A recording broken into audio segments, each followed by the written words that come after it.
Hello, Kirk. How's it going? We'll be starting in a little bit. Um,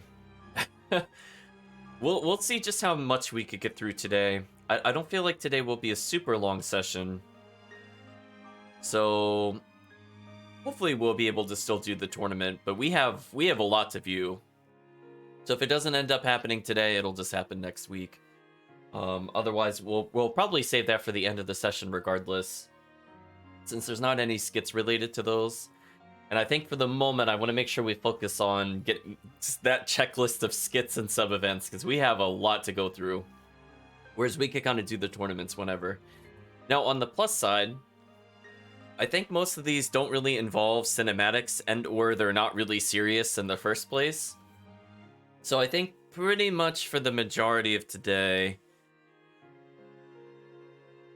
I think we can remain within our joke costumes. I don't think there's... Well, we're definitely not going to purposely do plot. But otherwise, yeah, we'll just walk around.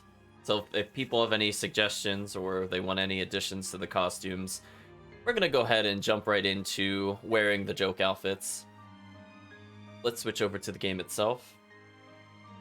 Hope you're doing well, Chris. Oh, that's not for the right game. There we go. We'll give it a moment. It'll remember what game I'm focused on.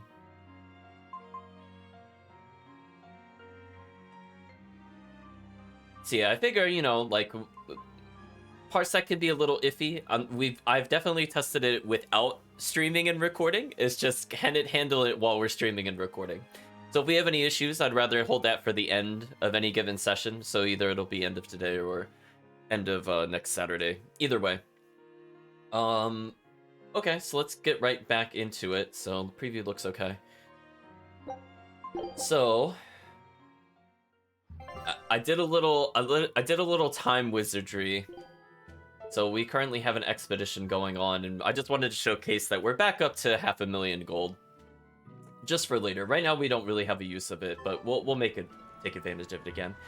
So in order to get the skit Terror Island, you have to, after hitting this point in the game, send out an expedition anywhere and have it return. And since that happened between streams, I just wanted to clarify that's why we have a skit popping up.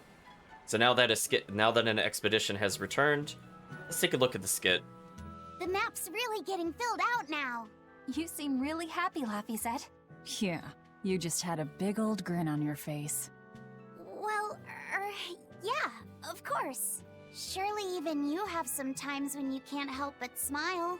Right, Velvet? I never thought about it. You know, I guess I do. Like when I managed to get the kitchen and the dishes sparkling and spotless.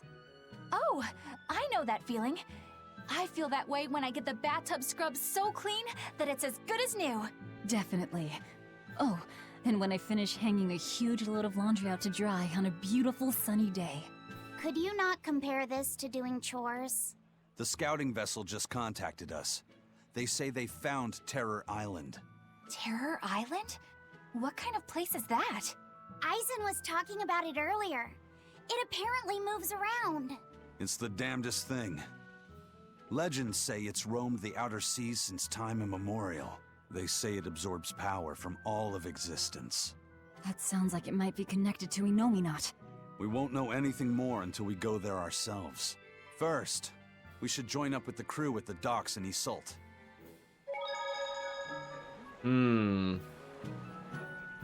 So they've located Terror Island. Well, we'll check that out in a moment. But chat, we have to make sure we're in the proper gear for today. So let's switch over.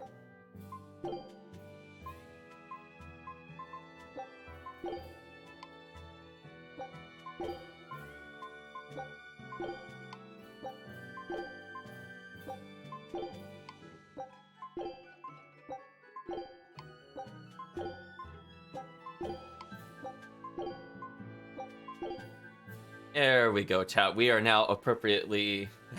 We're now appropriately dressed for the rest of the session. Also, the tail... I like the tail is, like, bigger than Laphicet. That always gets me every time. Chat feels bad for Laphicet. Combines the thing everybody loves with something everybody hates. So let's see. Well, we could go to Yusol. We'll go to there eventually, chat, but we're gonna try to go in order as much as possible on this list. Now, one thing I do want to point out, if we go to... I had to think about World Match App. I almost never ever go to this on purpose. If we decide to go to... Not Yusol. My mind is blanking. Titania. So we actually have to be very careful with when we go to Titania, because there is an optional fight that will show up here that, I mean, like, I could show it off if you want, chat, but we are absolutely not going to beat it as we are now. There is no way we are winning that boss fight. But if you want me to humor you, we could go there without any plot at some point, because I would like to do it in one sitting if we do happen to attempt it. But I can tell you right now, we are not even close to beating it on Chaos. Like, to the point, we would go there just to see how quickly it would kill us, and then come back later. That would basically be all that happens there. Yeah, we'll probably attend later. So unfortunately, I'm not... Well, I guess you could technically go there and still fight the Code Red Demon. That fight is not the issue. It's more another story event that'll happen there. So what we might end up doing is, before we go and finish collecting this Nordoll, which is currently in Stonebury, we will go to the prison island before we trigger that boss fight. I think that's what we'll do, chat. I'll just make a little mental note. We'll have to come back to it. Yeah, that fight is like one of the most unforgiving fights in the game, and it's probably going to take us a lot of tries. That might just be a session to itself. To beat it while on Chaos mode is actually going to be quite a feat, if we could even do it. We put all our faith in you because you said you could protect us. We endured all your harsh rules and laws. So how can you tell us you can't defeat the demons because you can't control Malachim anymore? We don't understand why we've lost the ability to control our Malachim. But even without my Malak arts, I will fight to my dying breath to protect all of you. So please, calm down. Ha! I'm not listening to anything the Abbey says anymore. What are you looking at? Yeah, you there. Mean-looking guy. Get over here. I think I'll pass. Thanks. Hey, Muscles! Get back here! I'm not through with you! Please stop. I understand that you're worried and upset, but now isn't the time to be fighting amongst ourselves. Please, let us all stand together. Help us fight off the madness and the demons that threaten our world. And if that's not good enough for you, you can face me instead. Guess I'm sorry. That exorcist has some serious backbone. Aye. I mean, they do have a point. They're basically under the Abbey's rule. Now the Abbey can't even protect them. Experienced Sailor says, "The world seems to be sinking, but there's no sense in whining about it. Anyway, our job is to make sure stuff gets to where it needs to be and we aren't quitting." Exactly. Now let's go talk to some fishermen and make sure we all have something to eat. You're a great help. If everyone works together like this, we can overcome any disaster. Hello, Exorcist Orderly. What do you have to say? Not all exorcists have lost their Malachim. Just stay calm and focus on your jobs.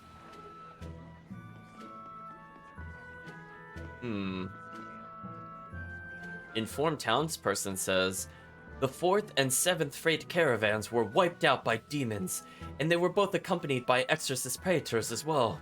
What more can we do? Does that mean Malachim really are vanishing? If so, it could be another advent. No, I couldn't bear it. Hey, it's you! Magilou's Debauchery. It's Menagerie. I finally get a chance to see the famous Magilou's Menagerie.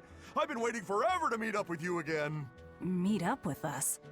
Why? Well, with my bad luck, I've always just missed out on seeing your splendiferous performances. So, well, I made my own menagerie. The Abbey is a mess, and people everywhere are scared. Demons abound, and, well, everyone's so gloomy. So I thought that this is exactly the time when people need something fun and happy to lift their spirits. My troop is still in training, but we're almost ready. That's wonderful! What do you call yourselves? I wanted something with power, impact. So behold, we are the Dark Wings! Dark Wings. Huh. Hey, what gives? That's a terrible reaction. You're trying to cheer people up, right? So why dark? And dark wings only make me picture crows. Or bats, maybe. Really? When I think of the Dark Wings, I think comedy. Maybe I should rethink this. Oh, I got it! We'll be the Dark Smiles! Sounds like you've got a pretty dark sense of humor. You really want to go with such a dark-hearted name? Okay, fine. The Dark Magic. No, the Dark Circus. No, that's no good. The Darkest Hour. The Dark... Maybe you could try losing the dark part. Good point. All right then, how about this one? The Peddlers of Joy. We don't accept solicitations. Fine, forget you. I've made my decision. We're Darkwing Menagerie of Comedy, and that's final. You really went all out. Still, you've got zing, kid. Here's hoping you have many dark years to come. Magikazam! Thanks! That makes us rivals now, but still, from one entertainer to another. Good luck. About that Magikazam of yours? You only use that spell when you couldn't care less what happens, right? What this world needs now is a good dose of apathy. Am I right? But here's hoping you have many dark years to come. That's not very nice at all, is it? Magikazam! Oh, Magilu. So Inquisitive Merchant says, thank you for supporting the Darkwing Menagerie of Comedy. I think this is another... Well, I mean, there's been a lot of references to other Tales games throughout, but I believe this one is explicitly for Tales of the Abyss. Which I will let the chat down nice and easy right now. I have no intention of playing Tales of the Abyss. Magikazam. Your future is guaranteed to be bright. Inquisitive Merchant also says Magikazam. See, he heard Magilu, so now he just copied what the chat did. Hey, that's trademark infringement. She's on to you, chat. Ifrit's crew member says, I'll make sure we're ready to hightail it if the need should arise. Don't worry about your escape. Face forward and give it all you've got.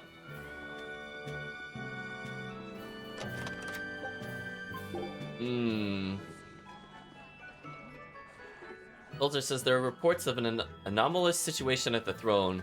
The Abbey is currently investigating it. Regular citizens have been instructed to keep away. Cheery Youth says, why did I think I should die back then? There's no fool enough to say something so foolish. Oh, I'm so ashamed. I'll never let myself look like such a foolish fool again. Good. You may be a fool, but you've got your head on straight. Just make sure you never think that way again.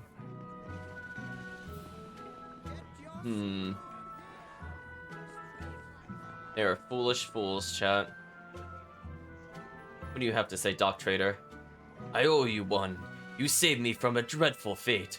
If that's the shepherd's aim, then I'll be right at your side, doing everything I can to help you stop him. From here on out, your docking fees will be given a 30% discount. That's conviction we could count on. You scratch my back. How generous of him, chat. So again, we have a lot of content to do. So I hope you're ready, chat. I'll try to do some combat every now and then just to mix it up, but expect a lot of skits today. Soldier says, order is twice as important in times of chaos. Actions and words that invite panic are more dangerous than demons. Sadly, fear and anxiety stir people more easily than hope and faith. Why hello there, man with his back turned. What do you have to say? I can't get my hands on nectar or a good drink anymore. But thanks to that, I've finally seen the light. I tried drinking lots of different things to help cope with my cravings. And I discovered that a nice cup of tea really does the trick. You can't give kids the heavy stuff. But tea? Kids, adults, the elderly, everyone can enjoy it. That's a good positive point of view. I'm thinking about using my life savings to open a tea shop filled with tea from all over the world. Rather than let ourselves get all worked up panicking over the demons, we'd be better off sitting down with a nice cup of relaxing tea. It'd be wonderful if you sold some tasty pies or cookies there, too. I know, right? I need to find some baked goods that go well with tea. Maybe I can find a girlfriend while I'm at it. Well, good luck with that. Thanks. Speaking of which, are you single? Sorry, think I'll pass. Yeah, figured as much. Rejected. Drunken sailors, I'm not giving up. I'll find a wife or die trying, so I'm asking again. Will you marry me? Nope. Ditto. I figured. Well, he just got soundly rejected, chat. Woman says, I saw it with my own eyes. A shining, 8-headed dragon flew into the skies. It was north of here, near the Empyrean's throne. What could it have been? I reported it to the Abbey, but it has me so worried. I saw it too. Do you think it might have been eaten? Oh, excuse me. Do you think it might have eaten Lord Artorias and the Great Anominat? Don't say such awful things. Well, we're gonna have to fight that eventually. That might be the one bit of plot that we do, chat. That might be the little tiny bit of plot, but we're still not gonna go to the final dungeon. Peddler says, I don't care how bad it gets. I believe in the Abbey. I believe in Lord Artorias.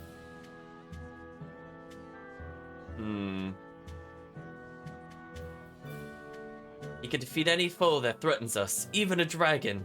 Isn't that right? Absolutely! He's the shepherd. The great Empyrean has chosen him to save the world. There's a lot of conviction there. So I believe that's it for the skits within this town. But I think what we're gonna do is we're gonna go to the Terror Island. I feel we shouldn't leave the chat in too much suspense. But I feel like at the same time, maybe every time we go to a new location, we'll change characters. So that way you could get the full effect of the costumes that the chat has picked out. Peddler says, my home was captured by the Lord of Calamity.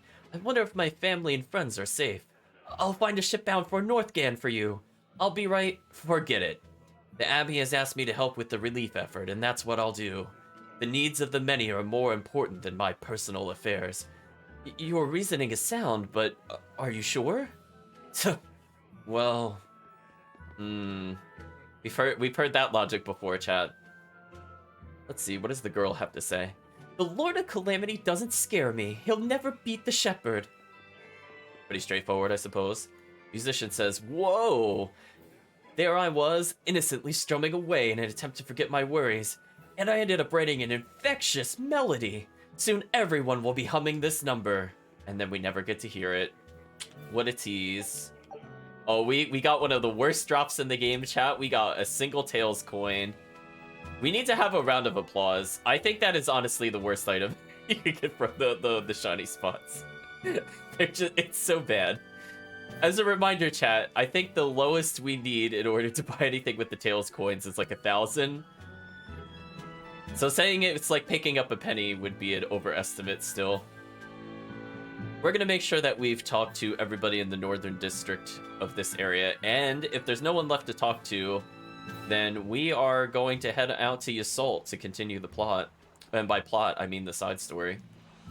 Merchant says, if you let hard times get you down, you'll never be a real merchant. If your circumstances are dire, look carefully, because that's when opportunity knocks. I hear you. Debts incurred when times are bleak end up being rewarded tenfold down the line. Now let's get everything loaded up and ready to ship. Seems like they still have a bit of enthusiasm, chat. He said reason. Yeah, we should probably tackle him, chat. That's very true. Yeah, single Tails coin is a total joke. I hope if they have alternate currency in the next Tails game, that they please do not give us single Tails coins worth the treasure, because that's just garbage. Grumbling Boy says, I never care for exorcists marching around with their noses in the air, but without them, we're in real trouble, aren't we? Yeah, real trouble. We need to stay out of their way or we'll have much worse than them around. Well, we'll pick up another item here. Oh, we got special miso. Actually, speaking of which, chat, I think we can go ahead and cook something right now. Something that's been teased since like the beginning of the game, chat. You've been waiting long enough. It's time to cook the quiche, chat. We're gonna make sure, you know what? It doesn't even matter what this gives us. It doesn't even matter. You never forget how to cook. You never forget how to cook, even though we didn't get this until much later in the game, but that's fine. This special quiche, chat, here it goes. You earned it. Yes, I think I've just about nailed the look and texture of how she used to make it. Oh, did you make a quiche, Velvet? Laphicet? Perfect timing. Would you give this a taste for me? Sure, I can do that.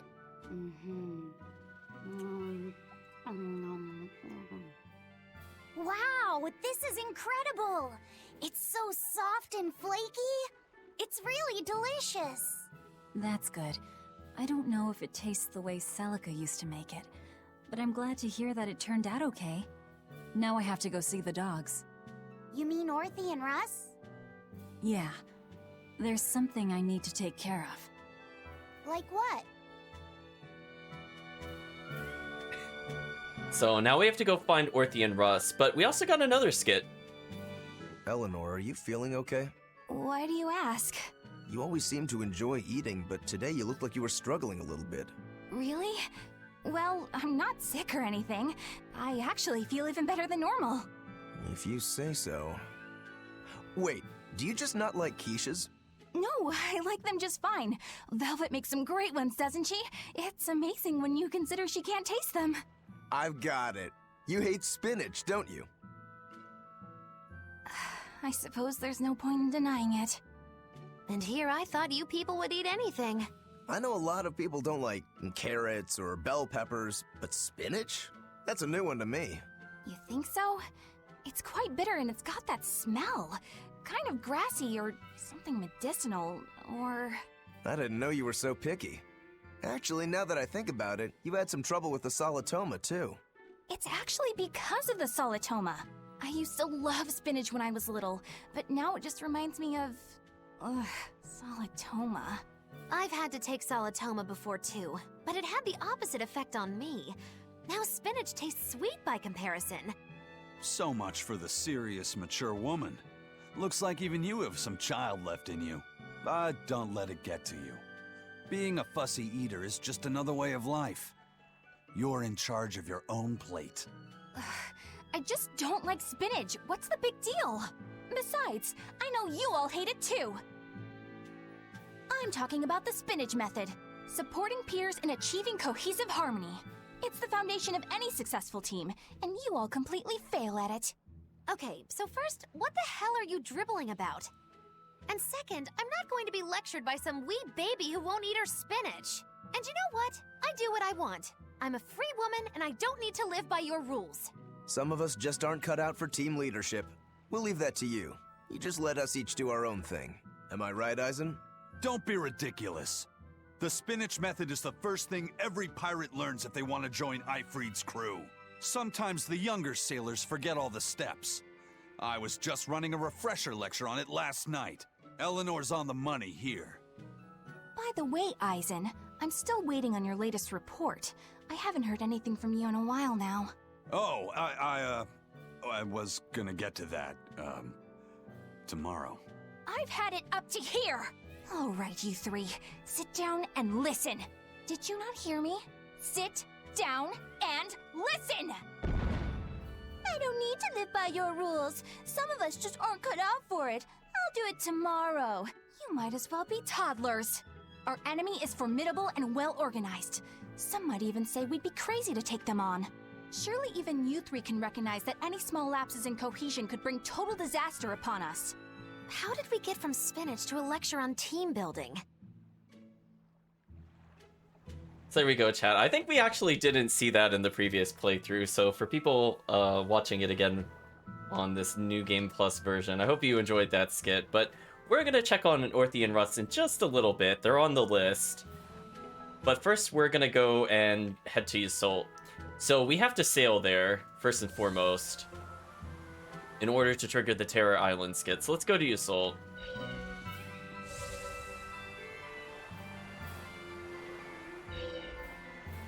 It says, there's no need for goodbyes. The Van Eltia will pull through. She's a real tugboat. Well, let's travel to Yseult. Now that we're here, there's a pirate we could speak to. And since we're in a new location, All right, let's do this. We'll be Velvet briefly. I heard you guys found Terror Island. Is that true? Yes, First Mate. It was moving around, just like the legends say. We left a team on the island to track its movements. Then they'll lead us right to it. Excellent. We'll take the Von Eltia there. Aren't you rushing things a bit? We don't even know what's on the island. It's too dangerous. I'm aware of the dangers, but I can't abandon my crew on that island. You can grumble all you want, but I'm going. Ugh, yeah. I figured there wouldn't be much use in trying to persuade you. So let's speak to him again, chat.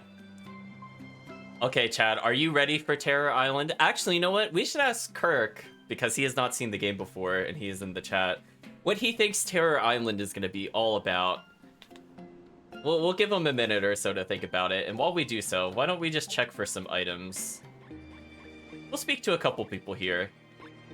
You get to let the imagination flow. Oh, 10 Tails coins. What a terrible find.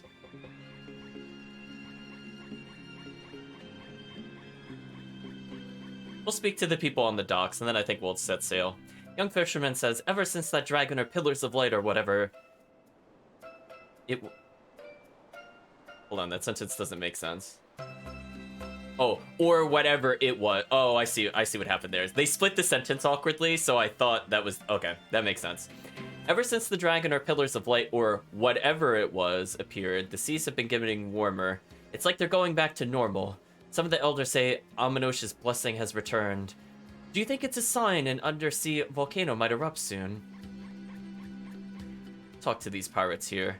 There are no more Pengyongs in the harbor. That's because wild Pengyongs return to their home rivers this time of year. Huh? Pengyongs migrate? Expedition has returned.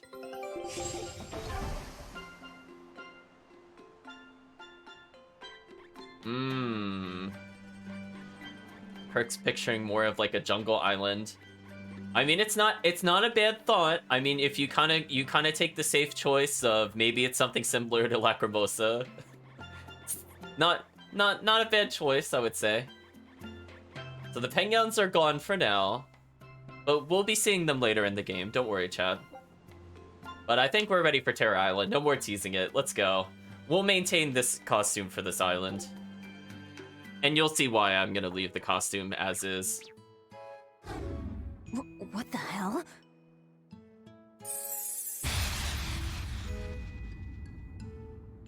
Hooey! Now this is mighty rare. Looks like we got ourselves even more guests. Welcome y'all to Norman Island. Y'all must be right tuckered out from all that traveling. Why don't you take a load off, sit for a spell, and have a snack? Wait, did you say Norman Island? You heard right.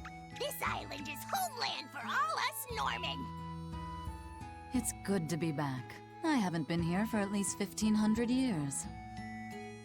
Aw! It's you, Grimoire! How you been? It's good to see you. And you. If you guys knew what this place was all along, why didn't you say something sooner? Well, Eisen just sounded so cool talking about venturing into the unknown and all that, so I didn't want to burst his bubble. Sometimes it's good to let someone dream, no matter how far-fetched said dream might actually be.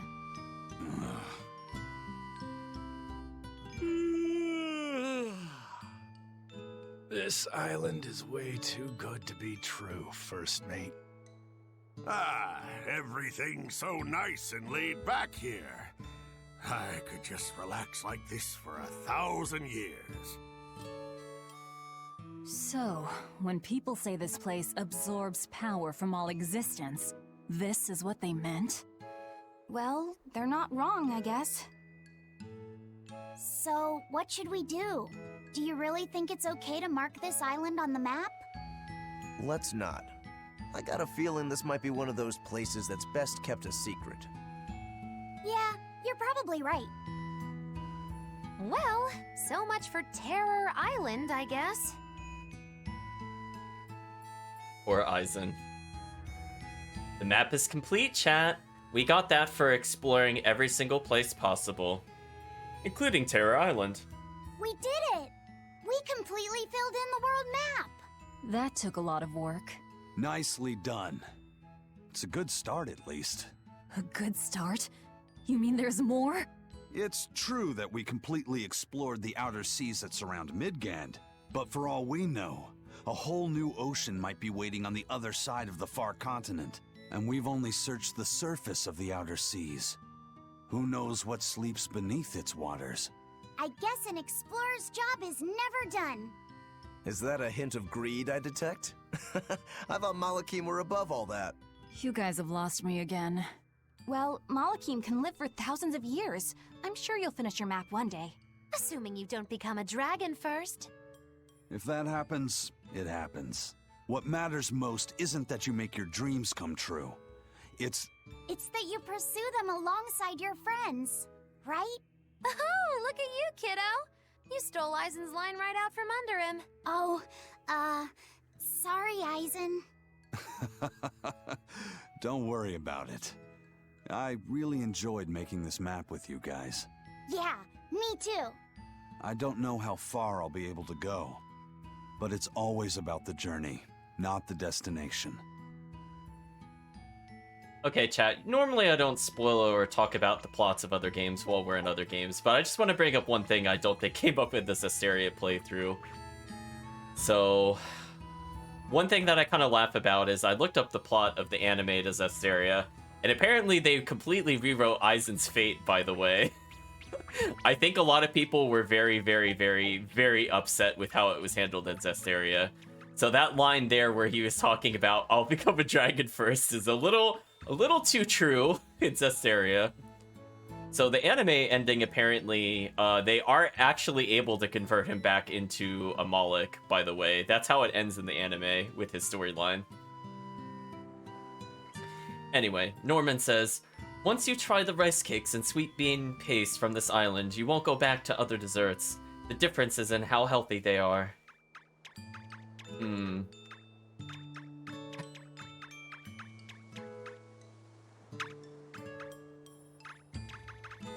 seem very happy, Chad. I'm getting a bit tired of just lazing about on this island. It's boring here. Or apparently How not. long have you been lazing about? About 1,000 years, I think. That is a long time to not do anything. Then again, it'd be terrible to have a mean old tyrant of a master, like what happened to Bienfu.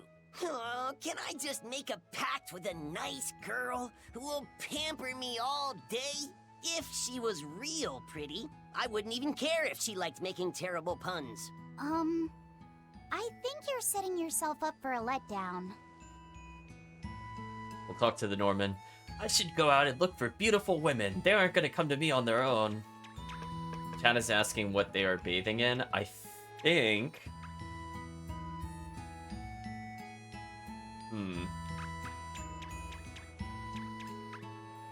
I don't know, maybe. I was trying to think if it was the quote-unquote sweet green paste or not that was mentioned in that previous dialogue. They are in like a little teacup. I will agree with that.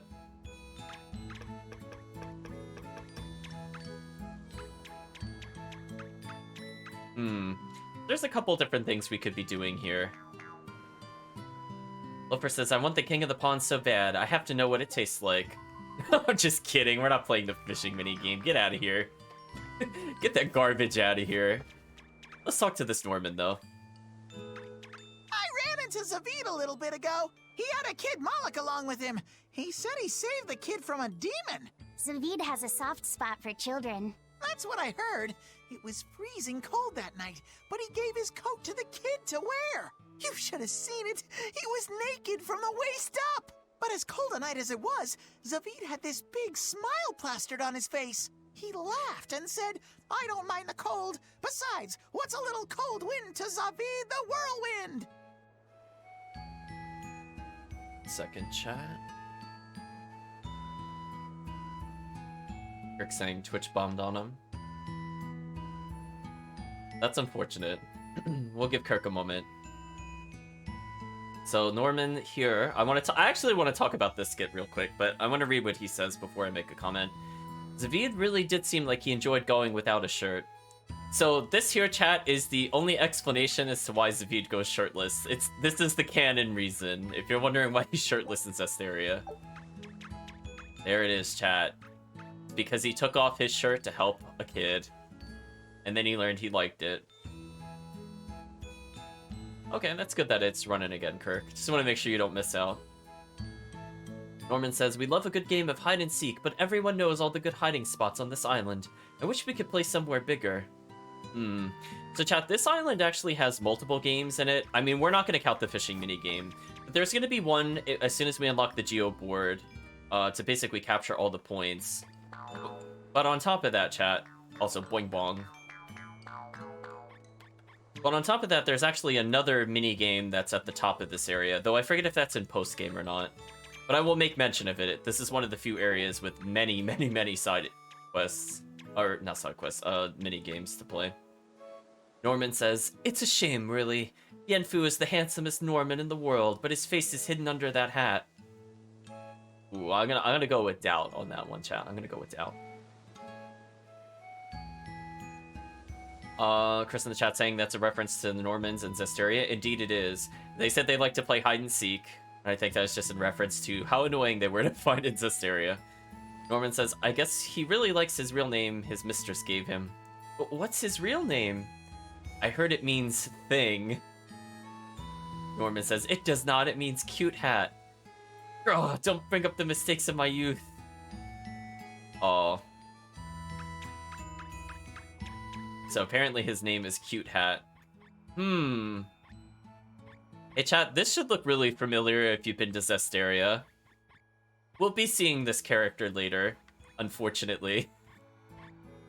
Let's get some dialogue from this Norman. See if we could get some clues as to the origin of this. The statue is a thing of beauty, isn't it? It was made by Norman Genesis. Oh, get it? Like Genesis, the beginning? Only they spelled it differently. The first of us to go out into the world. He was a legend who helped both Siegfried, the first oracle, and the great Malak Brunhild. See, chat, when they have things like this, it always makes me wonder if they intended to have another prequel in this series.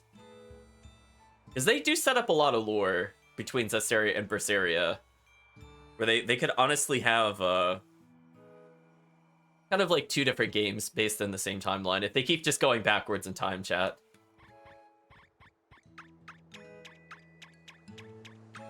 I feel like this game conveys the timeline a little better. I don't feel like I'm ever really confused when most events are, because Claudin is very clearly at a specific point in time. Ooh, chat. Ooh. Oof. 525 cat spirits. Rest in peace, cat spirits. We got nothing for it. Oof. That was painful, chat. Rest in peace, cat spirits. Did you hear? Phoenix found a new purpose, and he's real fired up about it. Will he be alright? You know how he can get a little too fixated on his ideas. I just hope he's with someone nice. Either way, I'm still worried. Phoenix has a habit of letting his excitement get the better of him. Should we go check in on him? I'm curious about what's going on in the human world, too. Yeah, good idea. I was getting bored of just sitting around here. Let's go. Then it's settled. Let's call everyone together and make it a big trip. Speak to each of the Normans here. So Norman Defense says, Phoenix is a champion of freedom who stands for higher wages and Norman independence. We don't have it especially hard, but yet there he is, shouting things like, rise up, fellow Norman! All by himself. He's doing it for our own good, though, so we can't just ignore him. Oh, wait, I talked to the one on the right? What? Oh, chat boxes, please. Norman Mine says, don't let Phoenix hear you refer to him as common Malakim. The rest of us don't care, but it really gets under his skin. He may not look like it, but when he gets mad, he's stronger than a demon, so be careful. Oh, we'll be meeting Phoenix soon enough. Don't worry about that, chat. We'll get to see more of his personality. We could talk to this loafer. He's asking us if we can handle a geo board, but we have not unlocked the geo tree yet. Norman Attack says, we Norman love headwear. The standard hat is great, but unique styles like Bienfu's and Grimoires are really top-notch. Maybe I'm due for a change in image. A sturdy helmet might be a good look for me. Oh, there's that Zestiria reference, chat. Remember him wearing the helmet? Anyway, Norman says, I hear humans these days are stealing the minds of Malachim and forcing them into packs. Those aren't real packs. A real pack comes from when a Malak chooses a partner after careful reflection. Using power instead of trust is bound to cause nothing but misery for humans and Malachim both.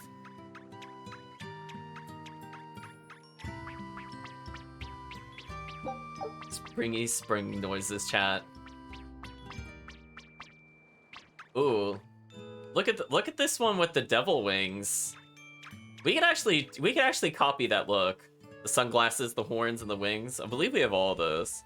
The question is, do those cost 3 points though? I believe we have all those items. The horn might be 1, but you know sunglasses are kind of weird in this game, chat. Well, we're gonna take a little detour here, so let's try to play this mini game. So if you take a look at this, it's just a giant Norman face. But let's do our best, chat. We're gonna try to get all the mini games done here while we're here. Norman Shuffle says, come one, come all, let's have some fun. So they have a game called Is It Norman here? So this is a memory matching game.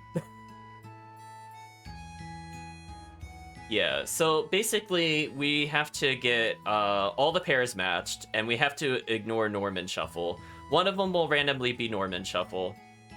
And then that puts all of our hard work in memorizing where things are to...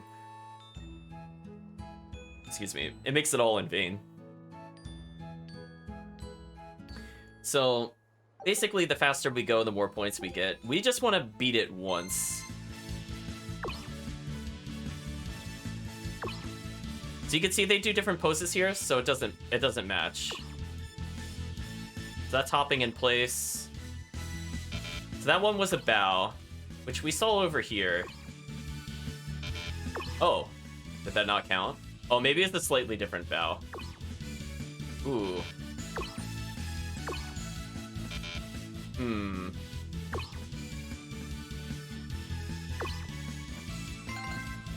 Alright, so let's try to get the poses out of the way. Oh, it just rearranged them. That was kind of unfortunate. So taking it back. Idle stance. Oh, we're getting all different poses. This is really bad. That's really unfortunate.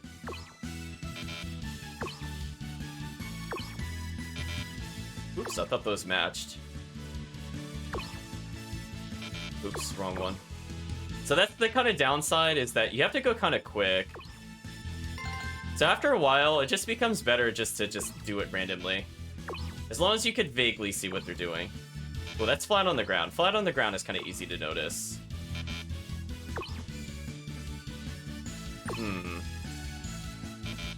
Unfortunately, we seem to be getting nothing but, like... Oh, this kind of sucks. So, okay, we're looking for hop in place. So we'll just focus on... Oh, I did not mean to do that.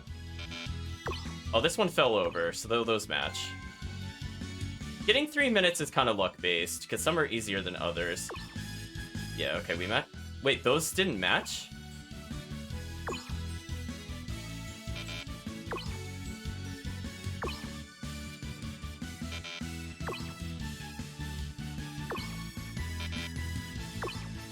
Are there multiple bowing animations or something? I'm a little confused.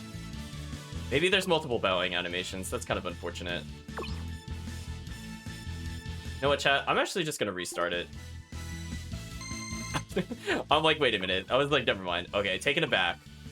Bowing. Foot shuffle. Bowing?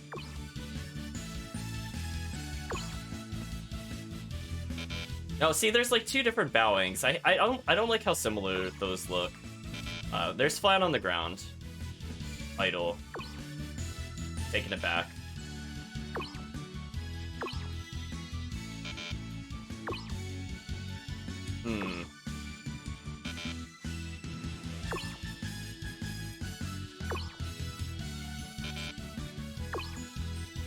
Talk about being unlucky. Unfortunately, I'm not remembering which are which. Yeah, I think what throws me off are the two bowing ones. Oh, that's not the one that was bowing. I want to get the bowing one out of the way. Oh, I got the shuffle. That's unfortunate. That's also kind of unlucky. So sometimes, chat, it's actually, when you're down to the last ones, it's faster just to multi-select them. Yeah, see, like those... Alright, we're looking for flat on the ground. Let's at least eliminate flat on the ground.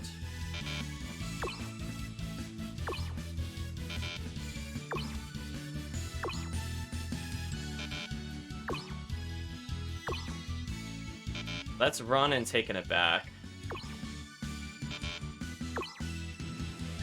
Are these two a match?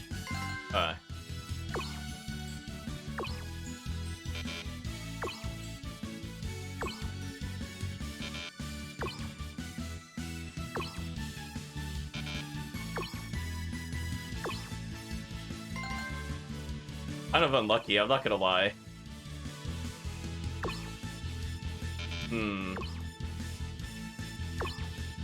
See, the idle stances are pretty similar.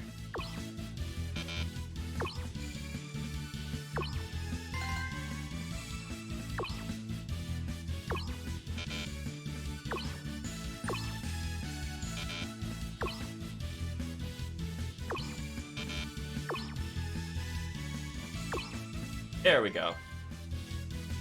So unfortunately, I don't think we're gonna hit the target time at this rate, because I don't remember which ones were which that we didn't do.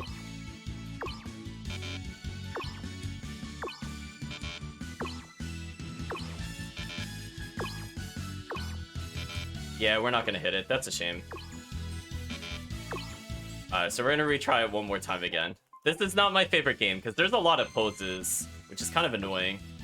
So if we were lucky, we could get some of the early ones. Like, flat on the ground is easy to find.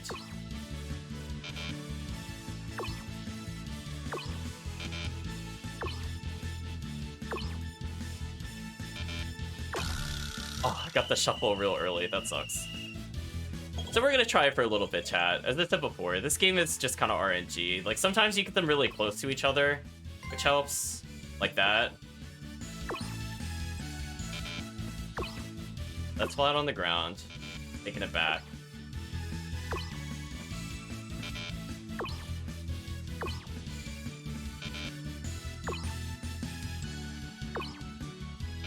Alright, so we found flat on the ground. I want to eliminate flat on the ground. A bowing animation. Nice.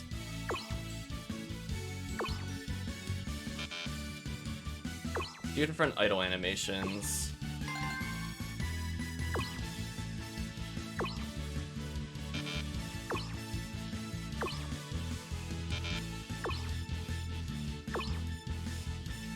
Oh, there's the taking it back. Where was the taking it back at?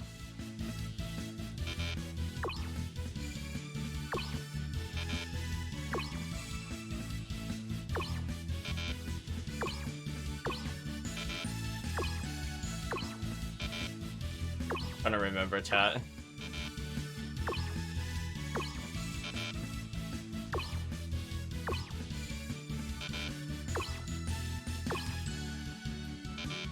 I think this is the one I was looking for. Oh no, there's two different bowing animations. Oh, I hate that so much, chat. That wasted so much time. Is it these two that... That one on... Wait. What? Oh, I guess I found the other bowing animations. Alright.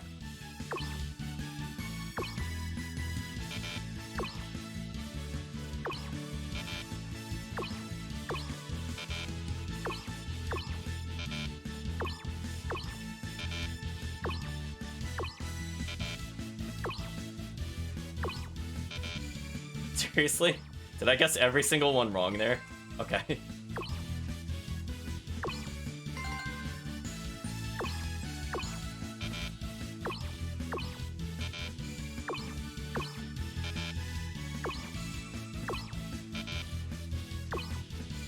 Oh.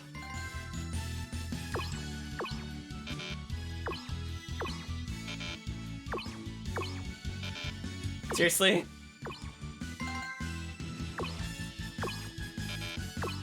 Oh, we missed the target time by like no time. That sucks.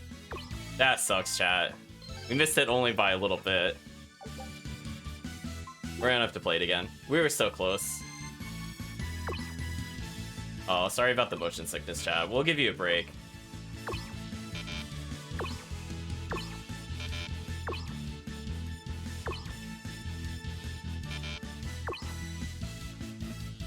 Alright, I'm not getting a good pairing again. I'm gonna try one more time.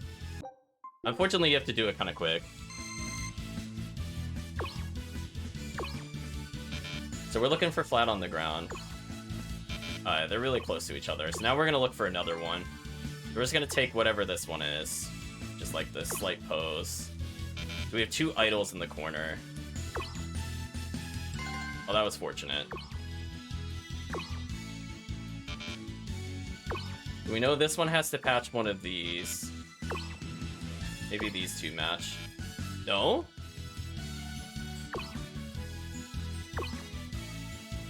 They're just taking it back.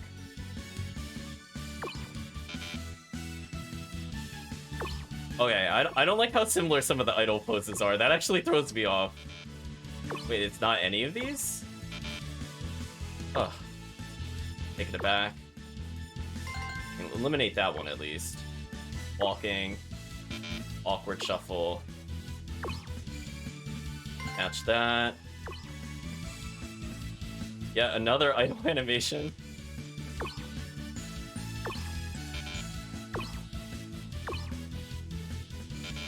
So this one definitely matches this one at least. Sorry, chat, we're just trying to eliminate the options here. Yeah, another idle animation. There we go. I'm looking for walking. That's running. Bowing. Is this one? Okay.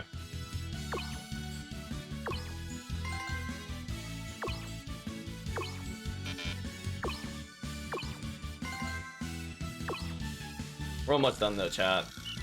I'm gonna get the shuffle out of the way. Hopefully they end up closer together. Yeah, that's what I was kind of hoping for. Awkward shuffle. Get the awkward shuffle out of here. Two idols, and we're done. Wow, that's a new time. See, chat, it just required RNG manipulation. We're good. We don't have to do that minigame anymore. Sorry about that, chat. Norman Shuffle says, you got a sharp eye and a cool head. Way to go. 400 Tails coins. Hey, we'll have to do this again. So I think I got the reward from doing this game already. I didn't remember. But at least we can say we beat that minigame. Now dressed like Shuffle.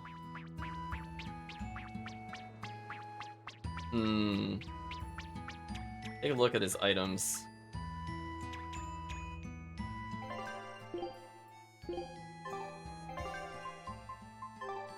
Oops.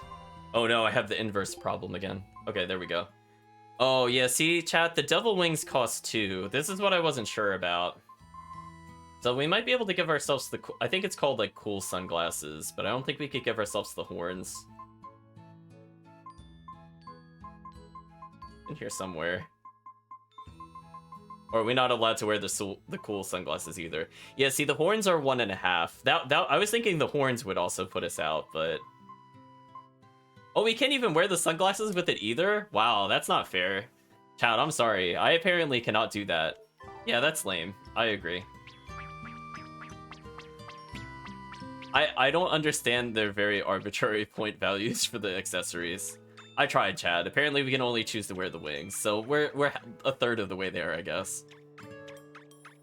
Oh, oops. I went down the wrong path. So we have one more mini game to do here, and then we'll continue on to a new area. Hello, Shiny. Please don't be Tails coins. Vanilla beans. Difficult to grow and highly prized. Use an extra rich soft serve. Oh, I don't think we have the soft serve recipe yet. So there's some recipes you don't get until we get to the bonus dungeon, by the way, chat. So if you're wondering what that is, I don't think we can make it yet. Hello, Geotree. Norman says, oh, it's been so long since I felt the domain of the elemental Empyreans. and human resonance is slowly returning to normal too. The blessing of the Four should keep the malevolence and demon blight under control. Oh, no they don't. But as the old saying goes, danger past and Furians forgotten. How long will it take until prayers are neglected and the blessings fade once more? Welcome to Zesteria. Now we can at least take the shortcut here. Yeah, not being able to move the camera up and down here is actually really horrible. I don't know why they chose to do that with the geoboard. Chat is opting to kill off Shuffle, as well as Bianfu. Let's just do a quick coin collecting minigame. We should be able to get this basically in one try. I apparently failed it last stream with, not quite enough.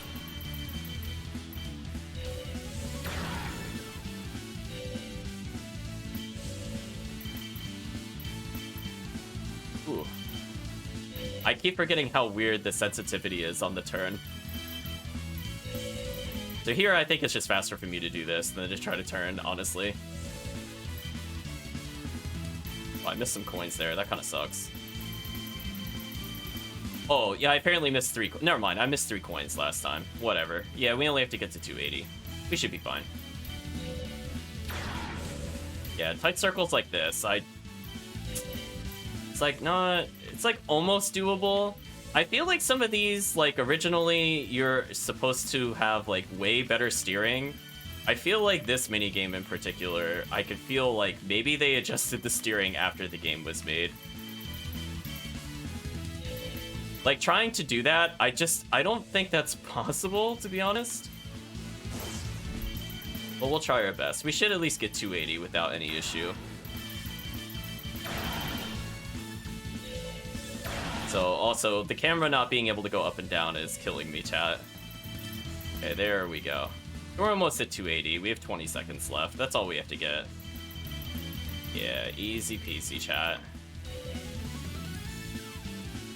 We did not beat our old stream record, but that's fine.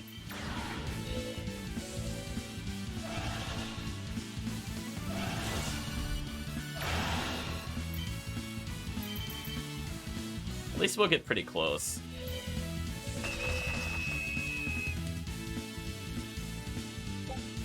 That's fun. And a reward is, wow, you were one with the geoboard. Take this as a reward. 200 Tails coins. Amazing, you cleared every flag fetcher and coin collector challenge. Here's a gift worthy of geoboard master Meow. We've attained Attentive Grimoire. Grimoire at your side. She'll teach you how to be charmingly sophisticated. So apparently I did not have that last time, chat. Let's do this again, Meow. Expedition completed. Well, if it doesn't cost too many points, I guess we could put it on Velvet. Where is Attentive Grimoire? Hopefully it's not in here, or this will make me kind of sad. Oh, I don't see it in here. Wait, where is it?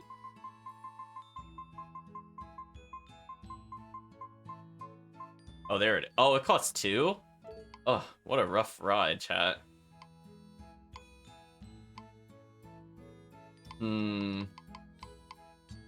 Well, I guess instead of riding along Bianfu, maybe I could put Attentive Grimoire there.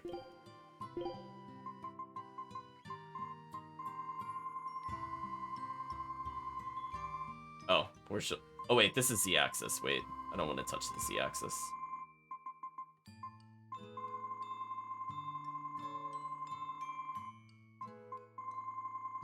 Also, I forget if X is forward or backwards at this case. Oh, I see it now. Oh, okay. So I would probably have to... Actually, maybe I do need the X-axis.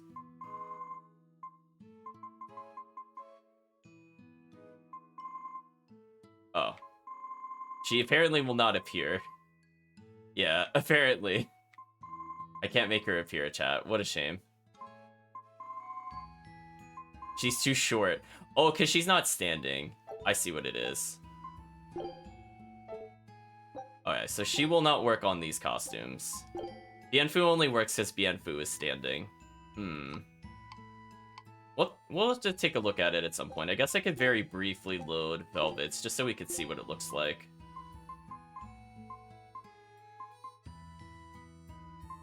Yeah, see, Bienfu is like slightly taller. So she just sits up there. Grimoire at your side, she'll teach you how to be charmingly sophisticated. Yeah, unfortunately our head is too big, chat.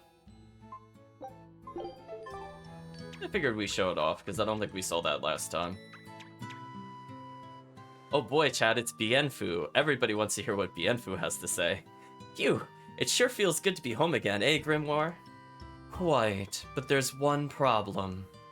If I stay too long, I know I'm going to put on weight. There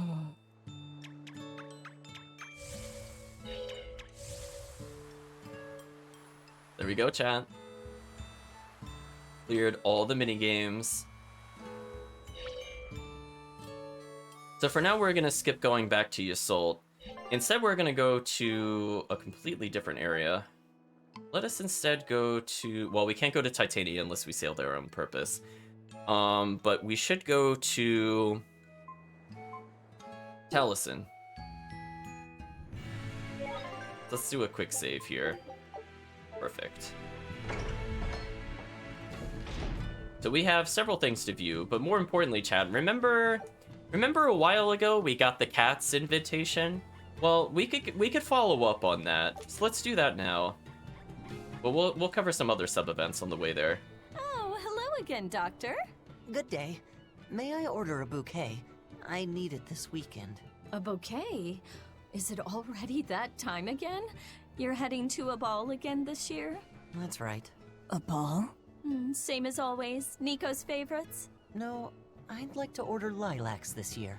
Lilacs? I thought I'd tell her the news when I visited this year. So, you finally decided to marry? I have. I could never forget Nico. Not a day goes by where I don't think, if only I'd made up my mind sooner with her, then asked her to move here. She wouldn't have been there on that tragic night. And yet, I have to move on. I think that's the right decision. We can't give up on our lives over those who have left us. We have to live. I'll make the biggest lilac bouquet you've ever seen. I'm sure Nico will be happy for you. And congratulations. Thank you. Why a lilac bouquet? Lilacs have a special meaning. A treasured memory. I see. I hope his message reaches her. Yes, I believe it will. One moment, chat. Let's have somebody else lead the party for a little bit. Ah, is it the witching hour? It is indeed the witching hour. Laura says, it's important for young people to stay positive during dark times. Do your best for future's sake. I will for all the people who won't see it. Oh, you love the sound effects when we move, chat. What do you have to say, little girl? Kids aren't allowed to climb this ladder because it's dangerous. Do you know what's at the top? The sub-event is at the top, if I'm not mistaken. Oh, hello, townsperson. It's strange, but I've been thinking about a bowl a lot lately.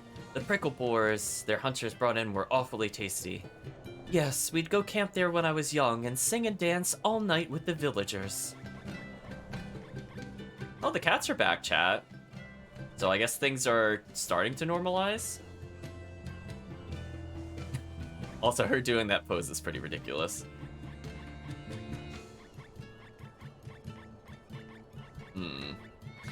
Oh, maybe the... Yeah, I think I have to jump upward to get to that one. That's fine. Oh. Chad, I hate to break the news to you, but I think this is a Zavid-related sub-story. I'm so sorry. I'm finally done cleaning up the house. This house has plenty of room. We can add more to our family and still be fine. But that means I'd have to work that much harder, too. It won't be so bad. As long as we work together as a family, it'll be okay. Yeah, and Zavid will help out too. Yeah, that's right. We always help each other in times of need, just like the way Zavid does. Aren't you the bossy one? But I hear you. We'll do it Zavid's way. Yeah! I hope Zavid comes over to play soon. Zavid. We should ask them how they know him. Yes, we should. I'll handle it. You can speak to them again. I'm Eleanor Hume, an exorcist with the Abbey. I'm terribly sorry to intrude, but I was hoping you would tell me how you all know Zavid. Oh, do you know Zavid too? Yes, we have a history. I was passing by when I just happened to hear his name, and I thought I'd ask. Oh, sure. Well, we feel like we owe him a great deal. I guess it all started when he kidnapped us. Kidnapped you? Let me explain. My wife and I, we were both chefs. And one day, Zavid showed up out of the blue and practically hauled us back to his home. There waiting for us were Theodora and these children. Theodora? Yeah, Theodora. You know, his girlfriend. His girlfriend. These children had lost their parents, and Zavid and Theodora took them in. Then Zavid rushed us back outside. We were so startled by how sudden it all was. We had no idea what he was going to try to make us do. But then he asked us if we could cook the children a meal that humans would find delicious. He said that Malakim enjoy eating the same kind of food as humans do, but they lack the skills or know-how to cook it. At this point, how could we not help? We made them the biggest and best meal we could. It was huge and delicious. The mambo curry nearly melted my face off. The pasta margarita was the best. Well, I loved the peach pie. But yeah, after that, we ended up stopping by the house a lot and started teaching Theodora some recipes. We lost a child to a demon. Ever since, we've forgotten we could ever laugh. But Zavid, Theodora, and the children, they gave us a newfound joy in life. From a kidnapper to a savior, then. Exactly.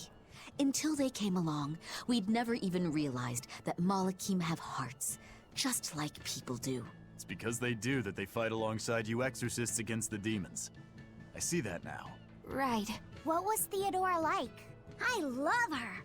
When I was too scared to sleep, she held my hand and let me sleep in her bed.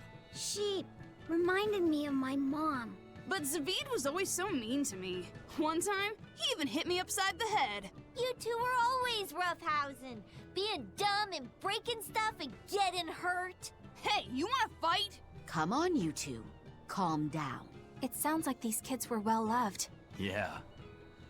But one day, without any warning, Theodora left the house and went missing. And Zavid went off in search for his love, leaving you two to care for the children. He asked us to keep the kids safe until he and Theodora returned home. We just recently moved here, where there's a port, because our old town was too remote. All right, I think I get it now. Thank you for sharing your story with us. Zavid can be a bit rough and tumble, but he's a good man at heart. If he's in trouble, I hope you'll help him out. If not for him, then for the children. All right. Speak to each of the three here before we continue. I also love that BN Fu hat just constantly wobbles like side to side while in the costume.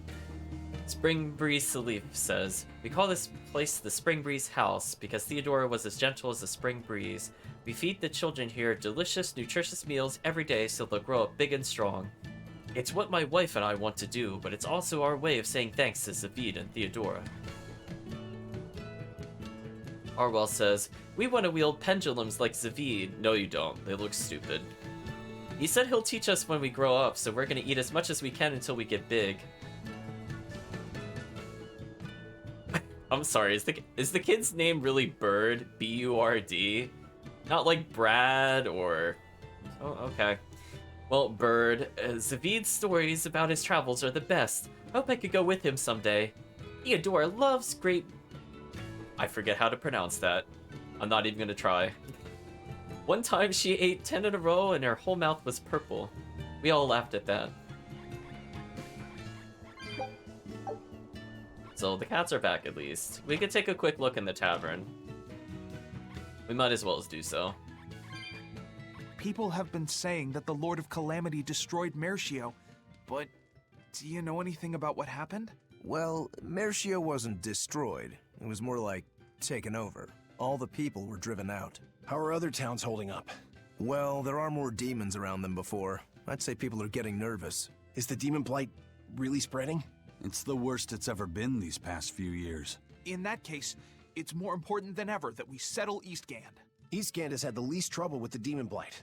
More importantly, there's room here for so many to settle. So, you want to build a new town? Yeah, I'm thinking of the area around Lake Pernia. It's high up, but it's good land. Ready access to good fresh water is a big plus.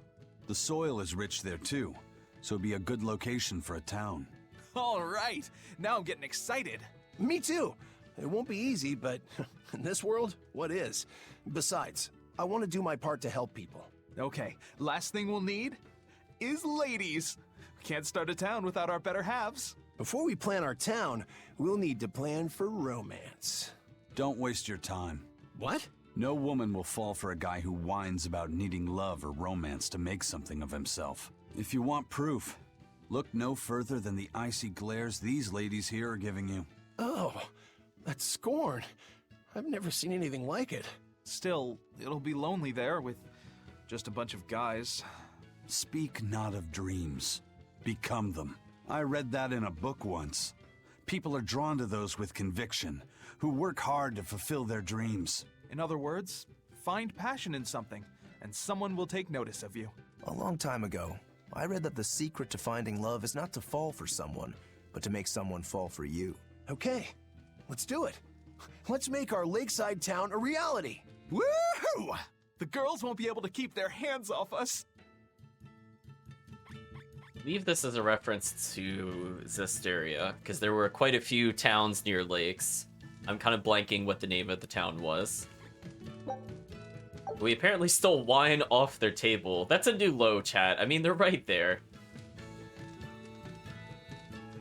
Hello, Callum. How's it going? Romantic young man says there's a city at the bottom of Lake Pernia, right? You think we'd reuse its foundations? Well, Pernia is a closed lake, meaning water doesn't flow out of it. But if we built waterways to drain it, the city would eventually be exposed. So it's possible, I guess. Great, I'll go with that plan. Once I succeed, the ladies will love me. Is that actually Lady Lake? Yeah, I was trying to remember the name of it. I think so, Chris. I think it is supposed to be Lady Lake. Customer says, hey, the food here has gotten better lately. Yeah, we hired a new chef. It's nice to have a skilled, friendly employee here. I guess we could talk to him just to confirm that there's no new code reds. Yeah, just the Wanton Devil, which we'll get to eventually, I think, today. Eventually. We're gonna go upstairs and talk to these people as well. Glad you're doing well, Callum. Thank you again for the Prime subscription. So, looks like there's no new dialogue up here. So we're gonna go ahead and go to the final sub-event in the town, which I believe we have to climb up to see. Actually, before we do that... Theodora. She must be that white-horned dragon, right? She must be. I don't see any other reason for Zavid to risk his life protecting a dragon. To be living with human children who have gone through such trauma, the risk of exposure to malevolence would have been high. And yet she was willing to help them, to take them in. It's no wonder Zavid wants to save her. But there's no way to turn her back into a Malak, right? That's correct. Which is why you feel you have to kill it. I don't disagree with your conclusion. But I think you're going about it the wrong way. how so? No one would stand by and permit his former love to be killed before his very eyes. Even when said love has been irrevocably changed. If you could empathize with him and talk things out, I think you two can come to terms without having to fight. For some things, Eleanor, emotion runs too deep for reason to be heard. If he was so easily swayed that words could convince him, he would already have killed that dragon. But still... I'm not in the mood to argue. Let's just go. If only I could learn how to control those flames. If only, chat. We're making great progress. I want to make sure before we go too much further, we check out the inn as well as the cathedral. Well, there is another sub-event. Oh! Hello, Mr. Priest. Whose confession have you not heard? I'm assuming this is a confession. Come, sinner, and repent your wicked deeds.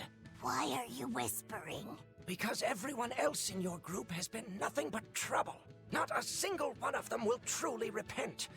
What kind of place do they think this holy sanctuary is? I don't know what to tell you. You'll have to take it up with them. I can't! You know what they're like, right? If I complain about it to them, they'll just beat the stuffing out of me. I wish I could tell you that deep down they're all good people, but... That's why you need to confess something. What? Why me? Please, I just want to hear a legitimate confession for once. If you don't hurry up, I'll put a curse on you. Oh, all right. I'm so sorry for all the trouble that my companions have caused you, Father. Forgive me. No, that's not going to work. I guess I'm not quite in the mood to forgive that yet. Yeah. Well, maybe you should repent for being such a petty, mean old priest. Priest says, "What do you expect me to do? Priests are people too, you know." That one wasn't bad. I think chat could agree. I don't know which one I would think is the worst necessarily. I had a little laugh during that one. Townsperson says, "We want to put together a city watch to fight the demons. Let us lend what aid we can. Our defense should be our own responsibility. We might not win, but we'll make them pay for whatever they take. There aren't enough exorcists around, which means we'll need all the help we can get. We'd be grateful to have you on our side." I do like the priest whispering and wanting a legitimate confession. Definitely, I think the humor was mostly from the priest's reaction than Bienfu, but I still liked his responses. Okay, old woman. There's a legend that says one prince survived the fall of the holy kingdom of Highland. It is prophesied that he will wander the land until he finds the Lady of the Lake and rebuild his domain. A wandering prince, how romantic. Zealous Believer says, "Great Empyrean Inominat, please watch over our Lord Shepherd. Please, save your humble servants from this world of misery." Don't think he wants to do that, chat. Let's have a nice little rounding of the corner, and we'll check out the inn. Boy says, "When I grow up, I want to be a maid. That might be a little tough." Man, she does not let the boy dream. Well, I guess she didn't say no, I guess. Peddler says, "I've been to a lot of inns, but this place stands out as one of the cleanest and friendliest. Thank you. Words like that make all of our efforts worthwhile." Squeaka, squeaka, squeaka. Oh, more standard tempering powder. Don't care about that. Oh yeah, patty cake the bed, chat. Yes. Love that animation. Chambermaid says, "You have to work hard when nobody's watching. Someone will always notice and appreciate what you've done." Well, Chambermaid, I have noticed you and I appreciate the patty cakes. Thank you, Chambermaid. Oh, expedition's ready.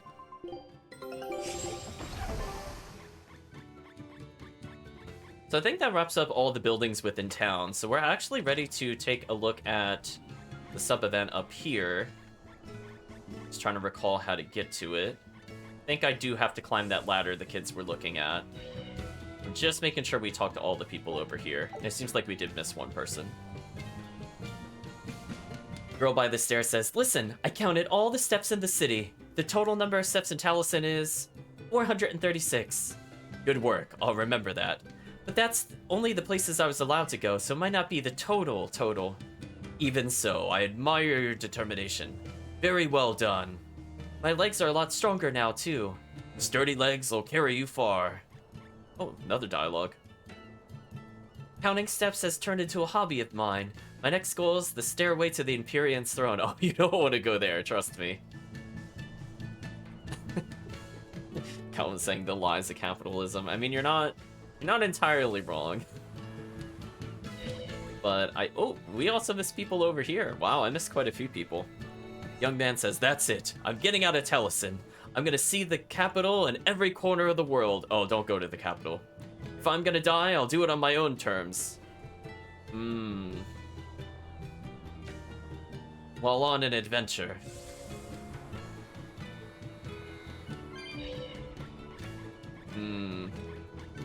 We might as well get the chest that respawned, I guess, since we're here. Oh, the Tails coins, chat. Every time you get a Tails coin, just know that RNG did not bless you. It's like, here, have trash. Just every time, chat. It's not even worth money.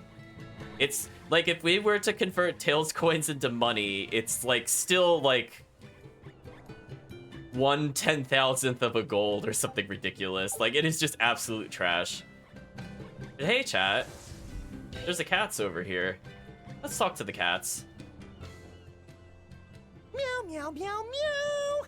Your attention, please, for an important announcement. To commemorate all your hard work saving my friends, I'd like to invite you to come to Cat's Corner. Whoa, Cat's Corner! Awesome! But we don't have any business there. Now hold on. Cat's Corner is a sort of phantom place that's never been plotted on any map before. And we'll have the chance to explore it. If it's home to a lot of cats, I kind of want to see it for myself. Denied. It's a waste of our time. Oh, come on, Velvet. Quit being such a killjoy. Cat's Corner is like an exclusive members-only club. Nobody but nobody would turn down an invitation. Exactly. You should be grateful for this opportunity. Just think of it as a new experience. Besides, aren't you even a little bit curious? I can't believe this. You guys are starting to sound more casual than the cats now. Well, if you ever feel like visiting Cat's Corner, just say the word, meow. You know what, chat? You know what? Let's go to Cat's Corner. Let's not tease you about Cat's Corner, but I will warn you, there is a super boss here, and that is why I have quick saved. Well, let's go to Cat's Corner. Sure, we want to visit. Wow, so this is Cat's Corner. I'd never have guessed a place like this existed. What an adorable little hamlet. You can feel your motivation to get stuff done just floating away. And look at all the cats! It's so peaceful here. Kinda makes me want to sit down for a big feast. Look, over there. Is that the cat's pajamas? I've heard stories. Oh no! Velvet, don't tell me you're... Are you allergic to cats? That's why I didn't want to come here. Are you gonna be okay, Velvet? Of course, it's not... Poor Velvet, chat. So there are a lot of skits here. Now, I don't see the certain boss I'm scared of over there, but I'll quick save anyway, because the fear is real. So chat, if we're lucky, this is a good item. Used in Zesty Dream Herring. That's like no gold. Oh. Adamantine Fragment, what a great thing to get. That's all the endgame items. We're gonna go ahead and collect these herbs for additional focus. So, looks like we are lucky because normally there's a fight here, chat. And this was one of my least favorite fights in the game, so I'm glad that that boss is not there. And we'll leave it at that. Cat says, wow, another wild party with my favorite person in the world. There were sparks in the air and I still feel electrified. Ugh, I can't get enough. Cat says, the Cat's Pajamas is a social club for discerning adults who know the difference between romance and play. That's why you must be at least 2,000 years old to enter. Our apologies. Ooh. Card Samurai. Ha ha ha, I am Satsuji, head of the character card family. So you've bested the rest of my household. This should prove entertaining. Oh, I don't think I've ever challenged him, chat. Oh, we're taking a detour. Listen, chat, we're challenging him to a children's card game. That's how... Oh, advanced. Oh no. Oh my.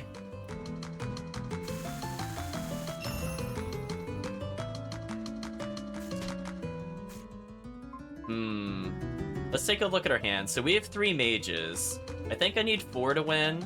So I don't have enough to just straight up win at the moment, which is kind of annoying. But also, there's like nothing on the board, which kind of sucks. So for now, what I'm gonna do...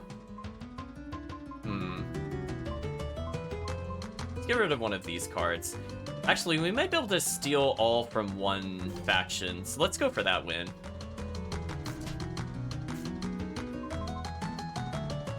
So we're gonna go ahead and try to get the win by getting all of the same kind. Hopefully they don't have the other card. Oh, I don't have another card for that. That's a shame. So they're building up the Tales of Destiny 1, so I might as well take Bruiser Khan. Oh, they got the ninja. That's not good, chat. Ooh, the princess is out. Oh, they have ninja. I'd really rather they end their turn. Yeah, I'd rather they end their turn there, honestly. Like, that's not enough for me to reset. I actually don't really care about that.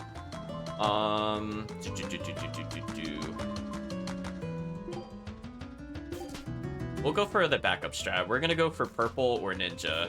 We should be okay as long as we do that. Ooh, we got the princess too. Oh, this is a pretty safe. It's a pretty safe run. The only thing I need to make sure... They can't win via mage, I don't think. There's not too much I could play, it seems. It seems like they're building up a lot of Tales of Destiny, but I can't really stop that. Ooh, another mage on the field is a little risky. Oh, they took the other princess. That's a shame.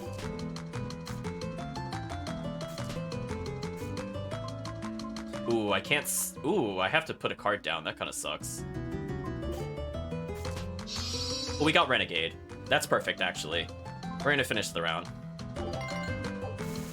So we're ahead in points. So we're immune to losing instantly to Ninja. Even though they just played Ninja, which kind of sucks.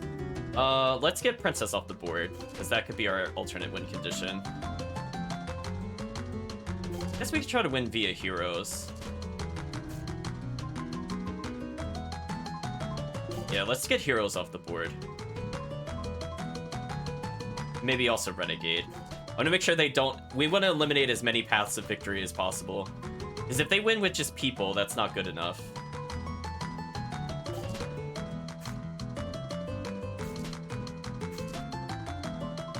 So they almost have the friendship one, which is a little concerning. I don't know if I can stop that. So we need one hero and we win. Oh, they put Ninja down. Oh, we should definitely take that.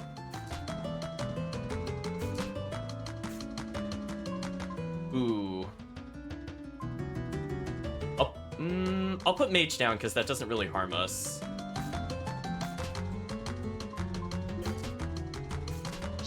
Okay. Ooh. Wow, one try, chat. One try. Look at that card game. Oh, so good at this card game. One try. Like, okay, you can take those 10 points. I don't care. Destroyed. No, I don't want to play again. You got wrecked. So, I guess for Callum to explain what was going on, we were just matching the symbols in the upper right for arbitrary hands. And the alternative is, like, technically each of the games they're from, the color background of the card is like the suit of the card. So each of them represents somebody from the Tales series. But we're going for the very cheap wins that only needed 2 or 3 cards to win. And that's how we beat them. Art Samurai says, alas, I have to admit that you have bested me. Such a fine display deserves a reward. This outfit is the mark of a master of the game. Wear it with pride. Boss clothes, Aizen. Show them who's in charge of the casino and change the battle theme too. I don't think I have ever gotten this before, chat. I don't even know what this looks like. That was pretty fun. Come visit me again sometime. I mean, I can't not take a look at what that is. I don't think I've ever seen it before. So we can leave him with the Norman hat. Oh, that is an outfit. Oh, look at how color coordinated he is. Okay, we can't not do that. It's too color coordinated, chat. It's too good. Oh boy, it's too real. It really is. That worked way too well. So we'll switch over to him in a little bit. So over here we have the ability to review any kind of skits in the game. So you can see that, look at how many skits we've seen in the game so far. Is this not ridiculous? So I think it remembered which ones we got from New Game Plus, because some of those we definitely haven't seen before. So 35 and 36, I believe, are related to Videl. So we're going to have to pay to see those. I've apparently missed whatever 106 is and 112. 112, I think we just need to get all the Geo trees. I'll have to double check what 106 is between streams. Did we miss anything else? We missed 25. Is that it? We've only missed 3 skits? Okay. So we've seen it between the different playthroughs. I'm not sure if we gathered all of the skits in this playthrough. I'm assuming we have. Let's talk to the cats. There's something about saying flows like a river that sounds so wise. Can you think of a good example? Let's see. If people are water and history the flow, then the world is a river. Does that make sense? Oh, yeah, that's very dignified. Could I use that one? Sure, go ahead. Oh, that's not the one I thought I was talking to. Speak boxes, please. Okay, there we go. For thousands of years, I have asked, what am I? But something always obscures the answer. Then, before I knew it, my mind had drifted to what I'll be having for dinner. Alas, it seems the answer will evade me for quite some time to come. I'm not sure why the font was really tiny there, honestly, chat. So the alternative... Oh, don't tell me I have the hiccups now. Poor Velvet. So we can also view all the movies in the game. I've apparently not seen 2 of them, question mark. Unless these 2 movies are locked to this specific playthrough. I'm imagining they are, so I'm not really sure why it remembered our skits but not our movies, but whatever. Let's talk to each of the cats here. Thanks for grabbing all the cat spirits. Now we have a fun-filled town to play in. We won't forget what you've done for us. Muchas gracias. That's how we say thank you around here. Hello, Geotree. Another Adamantine Fragment. Too bad we have so much from the previous playthrough, because normally those are amazing to receive, because those are pretty much the highest standard material you could get outside of the post-game dungeon. Cat says, oh yeah, the legendary high roller Armadillon passed through here recently. I knew he'd be round, but I didn't think he'd be that round. Oh, that's a Berseria reference. Although I think he's also referenced in another game. His career, his personality, his family life, they're all round too. No wonder he's so popular. Cats can have different dialects depending on where they were raised, Meow. I'm from a small hamlet in the Nagoya area. What's unique about your dialect? Amazing! Sorry, I have no idea what you just said. I said, this fried shrimp is amazing! Cool, huh? Wow. So how do you say brother in your dialect? Meower. Sister? Meower. Mother? Meower. They all sound the same to me. Can cats where you're from tell the difference? Of course! It's all about the nuance. I think it's a bit too much to wrap my head around. Oh yeah, what about father? Father is father. Huh? That one's normal. No insulting! No, you know? I'm sorry. I forgive you. That's very kind of you. But the proper way to apologize in Nagoya dialect is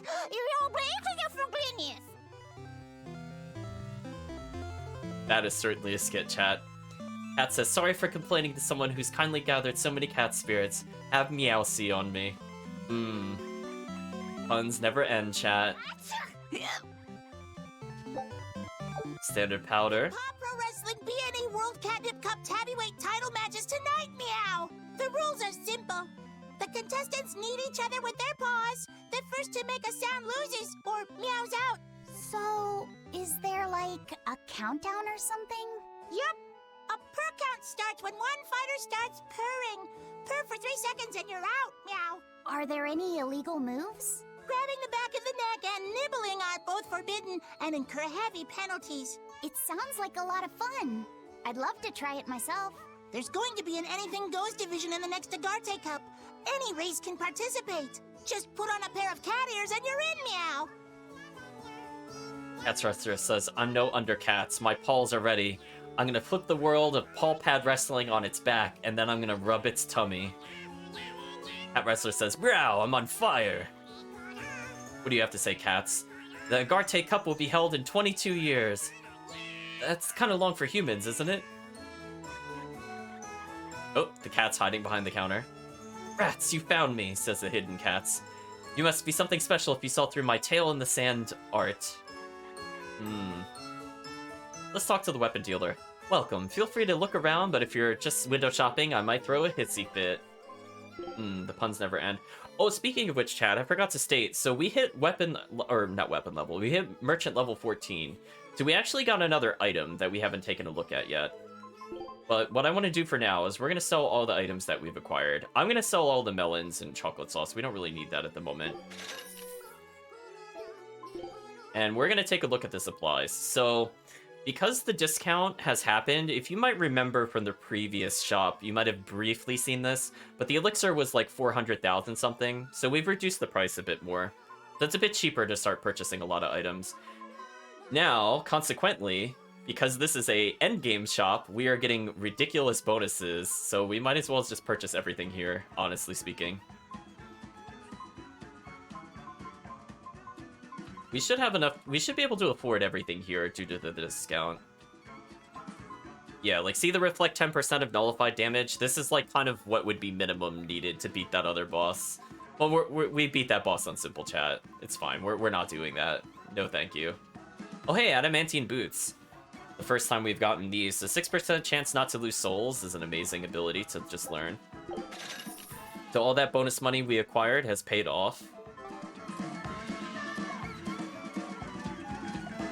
Chad enjoys that the cats has to stand on the counter to sell to us. That is quite great. Oh. I've got fervor for adventure. I travel the world to reclaim hidden treasures, meow. Doesn't that just make you a cat burglar? Big words coming from a pirate, meow. You guys pilfer and pillage anything you can get your paws on. You prattle on about how romantic your life on the sea is, but you're just a bunch of ruffians. I'm sorry. Good. As long as you know where we stand, meow.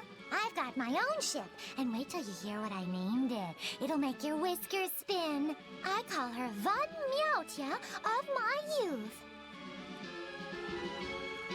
Speak to the cats again.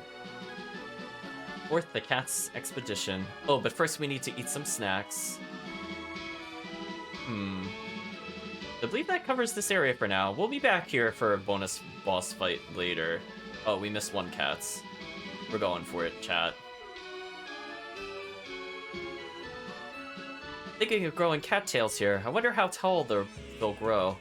Oh, I think this is a reference to Zesteria as well. Fluffy says, great, I love tall tales. Sorry, kid.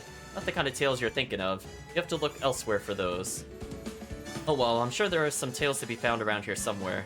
Yeah, the tales of this and that are all over the place. Keep your ears open and you'll find some good ones. Actually, chat, since we're here, I just want to check something real quick. I don't want to duel him again. But we got 1,000 cat coins. I'm just curious how useless this is.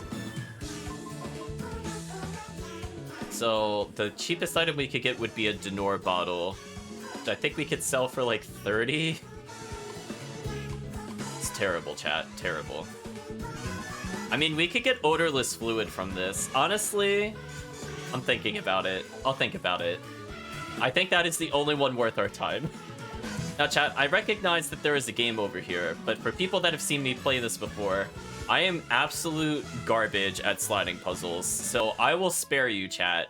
I will acknowledge the sliding puzzle is here, and we will walk away from the sliding puzzle, because I don't want to be there for like 40 minutes.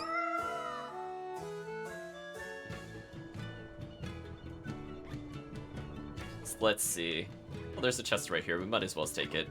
So I believe there's one other skit we could get in here. Otherwise, we should probably proceed. My mind was catching up to optional boss fights. So actually, we're coming up to one that I'm kind of on the fence if we can beat it or not. Thinking about it.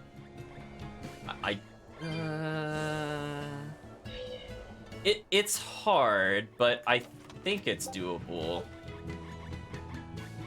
Yeah, we're ignoring the sliding puzzle. I'll spare the chat that.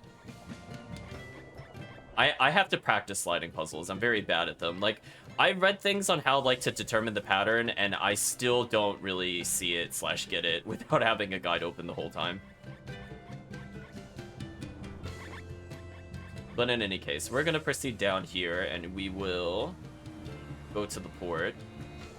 Oh, did we missed this guy? Oh, we missed everybody over here. Oops.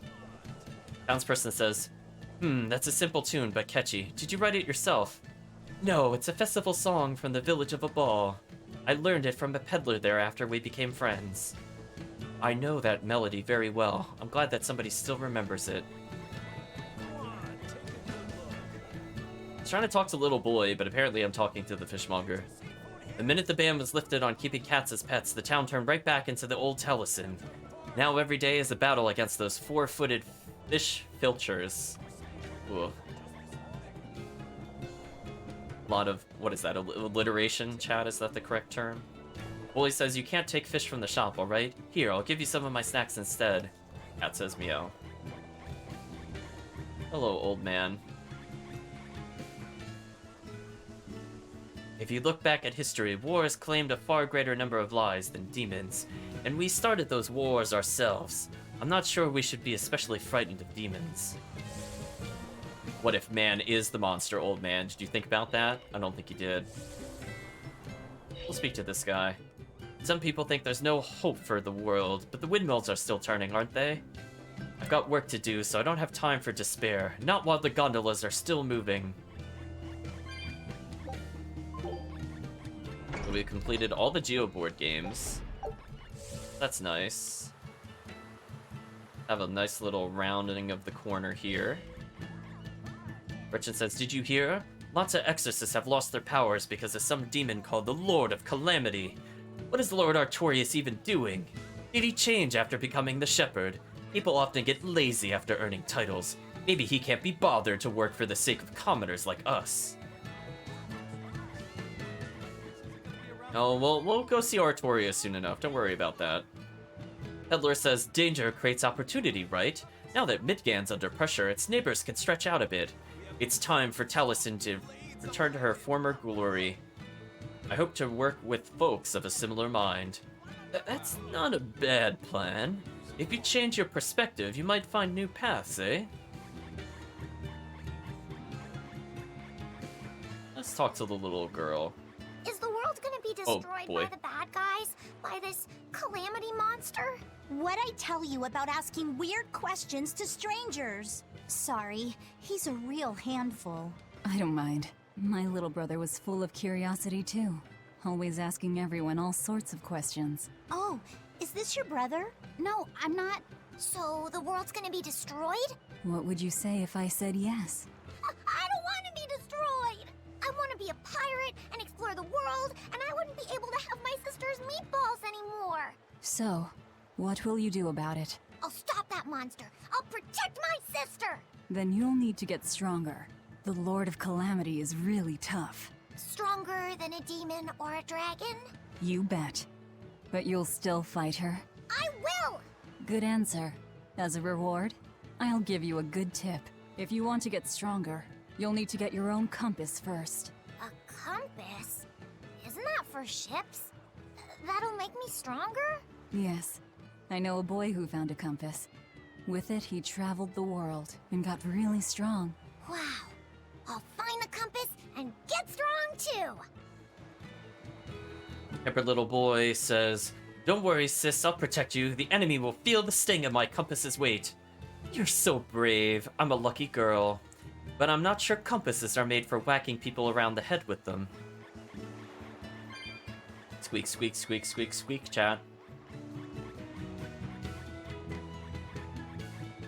Boy says, hey mister, have you ever been attacked by pirates? Oh, many times, says the Ifreed crew member, who's clearly a pirate. By one with a beard, and also one with the meanest gaze you've ever seen. You only get a short warning of quit slacking, and then boom! And you live to tell the tale? You must be tough. Mm-hmm. Let's talk to the fisherman at the end of the dock. Yeah, I was gonna say, the secret is herbs, kid. Lots and lots of herbs. Boy says, alright, time to fish for me and the kitties. It'll be a flurry of 1,000 fishes. Well, I'm sure the cat's village would probably appreciate that.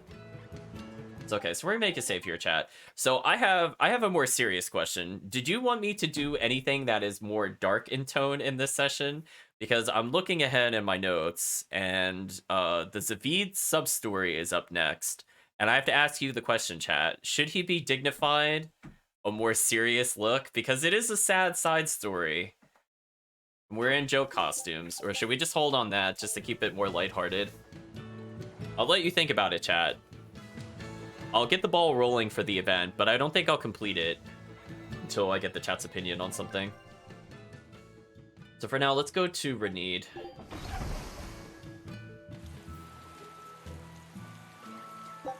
Dark is fine. Now the question is, okay, so Kirk is okay with it, but the question is, are we gonna be in the goofy outfits? Because there will be a couple of actual drama cutscenes.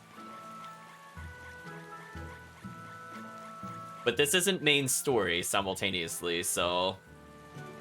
That place really was a prison island. Worse, I heard that's where the Lord of Calamity was born. Where did you hear that? From an exorcist who lost his malak and caught the demon blight. He screamed it as he was killing his exorcist buddies. It happened in the forest. I managed to hide. I've never been so terrified in my life. An exorcist turned into a demon. He must have lost himself when he lost his malak. Looks like we really did a number on the Abbey. If that's true, then it means the Calamity was born right under the Abbey's nose, and they let her escape. How could they let that happen? I don't know, but I guess it means the exorcists aren't perfect. I thought that if we followed the shepherd, the Abbey would save us. But maybe that was just wishful thinking.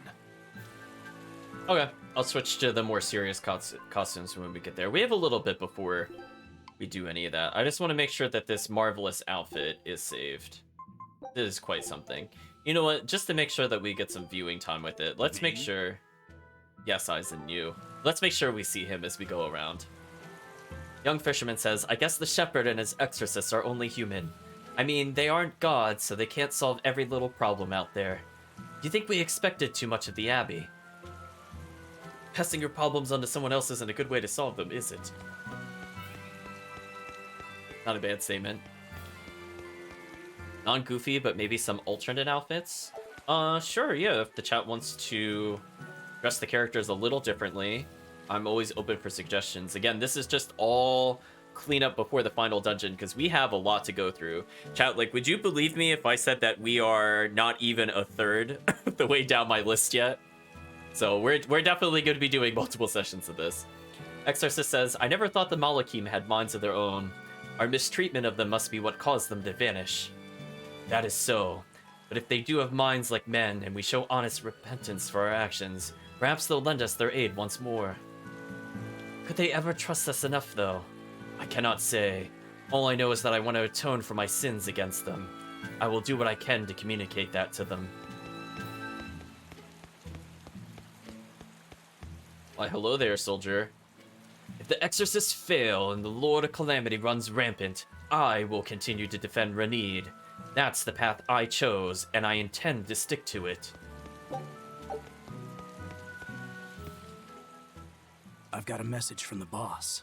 An antique collector named Wanjin has died, and his sizable stash is being sold off. What do I care about some old pots and paintings? I doubt you do. This message isn't for you. It's for Eisen. For me? Why? This Wanjin person was apparently quite the dragon researcher, amassing old books and materials on them. The boss just figured some of those books might come in handy to you. I see. There's a shop out in Port Cadnix that's unloading them as we speak. You might want to get a move on before they're gone. Port Cadnix. I'll keep that in mind. Give Tabitha my regards. Okay, so this is starting another sub-story involving Zavid. So probably when we go to the other ones, we'll switch costumes. But for now, we'll continue to look at Eisen and his ridiculous outfit. Also, it changes the battle music, so I want to hear what the battle music is, because honestly, chat, I don't even know what it would be. Bloodwing Man says, the antique dealer you're looking for will be at a storehouse in Port Cadnix. So we're going to be going there next, just so we don't forget about this. But let's talk to the old person here. I will maintain my faith in the shepherd. Demanding everything and giving nothing is what cowards do.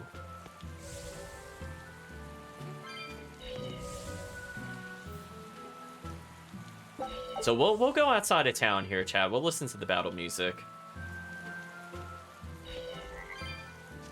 Because Magilu's one is straightforward. It's just Magilu's theme, and Rokuro's is was attacked straightforward. by the Lord of Calamity, and the town was lost. They say a bizarrely dressed witch chased down the townspeople and devoured any she caught. That must be the Lord of Calamity. She dressed as a cackling witch to toy and torment us humans. That monster! They say she wore a black cloak, a big hat, and rode a broomstick. She jeered and jested at those she caught. So, a demon impersonated a witch and hunted humans, huh? What happened in Mercio really got twisted in the telling. That's the grapevine for ya. But that aside, this is unforgivable. I'd never use a broom or wear a black cloak. It'd go against my superb fashion sense.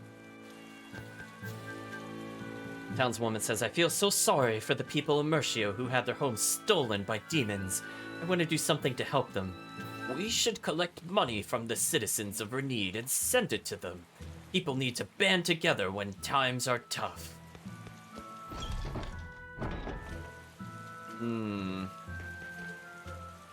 Let's continue through here for now. Just trying to think. We don't have the other ingredient. Oh, we do have another ingredient. I forget if that's a serious... Well, it's a darker subject matter, but I forget if it's a serious cutscene or not. It might be a serious cutscene. We'll hold off on that one, at least. We'll come back to Videl, chat. Is it true that more demons are appearing in other towns? And that some exorcists have suddenly lost their powers? Yes, I'm afraid it is. Is everything going to be all right? Leave her alone, son. You're bothering the exorcist. I just wanted to know how other places were doing. In every city, the frequent demon attacks have endangered lives, caused chaos, and hindered travel and trade. Farms have been hit hard, and harvests are delayed. It's certain that there will be food shortages before long. I thought as much. Well then, that settles it. Settles what? I'm going to plant an orchard and some vegetable fields. We've been lucky. We've been spared the worst of it. Also, the soil here is rich and suited for farming. I can't fight the demons, but I can help stabilize the food supply. I want to do what I can to help. That's wonderful to hear. I'm rooting for you with all my heart. You know, if you're starting a farm, you're going to need someone at your side. Would you please stop bringing that up? No. If you're serious about this, I want to do everything I can to find you a match. So on that note, how about it? He's a good boy. You don't have to marry him right away. You can take it slow. Sorry, I'm kind of married to my work. A shame. Well, what about you? The scary girl over there. Who are you calling scary? My apologies, miss. Hey, aren't you forgetting someone? No way! I mean... love? Marriage? That's not important right now. Besides, I have a date with these saplings. He chose a tree over me. I forgot about that skit. I think that's my favorite Velvet line so far, chat. Rugged Pioneer says, anyway, let's keep moving. If you fall, I'll give you a proper burial. You really do plan to outlive me, don't you, Dad? Why wouldn't I? It's me you're talking to, remember? You know what your old man's like. So we'll hold off on Videl for a little bit, chat. Let's do another quick save here. Yeah, that was quite a line delivery. That caught me by surprise. So we're gonna continue, I guess, with the topmost side story. We're gonna go to Port Cadnix, but I want to make sure we're in a place where we could get into a really easy fight.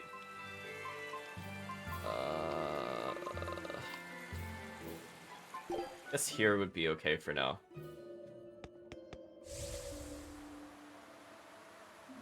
I guess I don't really recall offhand what Eisen's theme sounds like. Let's listen. I'm extra good at beating up the weak ones. Oh, it's this song. Okay.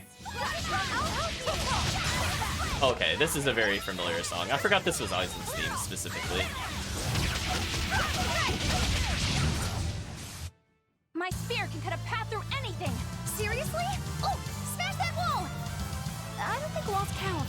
So you can only handle small ones? I can't break through walls. Just being ganged up on by the the mascots. Or Eleanor. I think I'll leave it on Eisen for the duration of the side story. But we'll switch next time we're in a different town. You there with the big sword. You've got skills, don't you? How can you tell without seeing me in battle? I'm just a mere swordsmith, but I've known all sorts of swordsmen.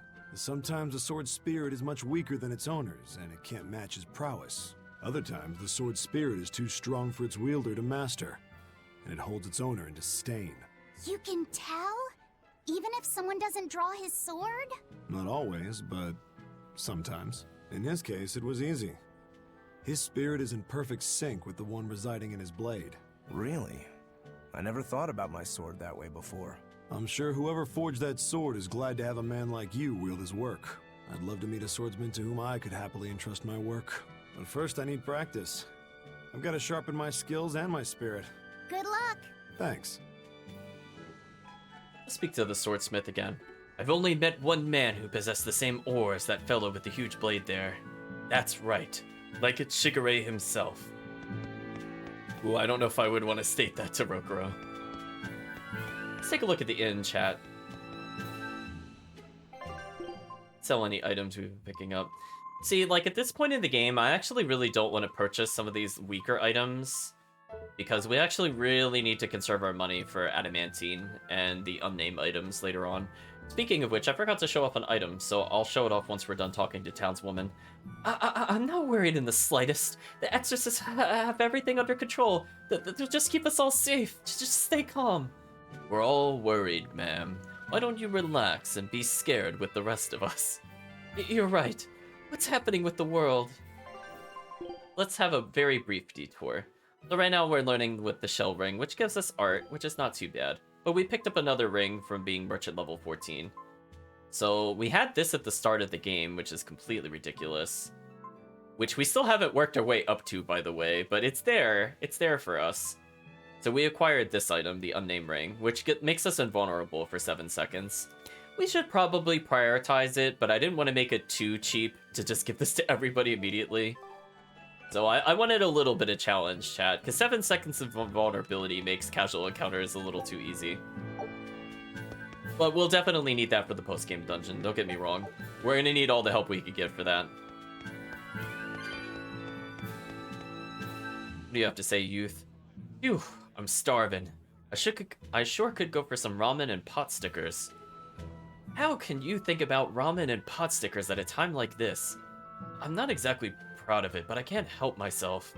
Well, you're only human, I suppose. I heard that this recent rash of demon attacks is the work of a demon known as the Lord of Calamity. I heard that too.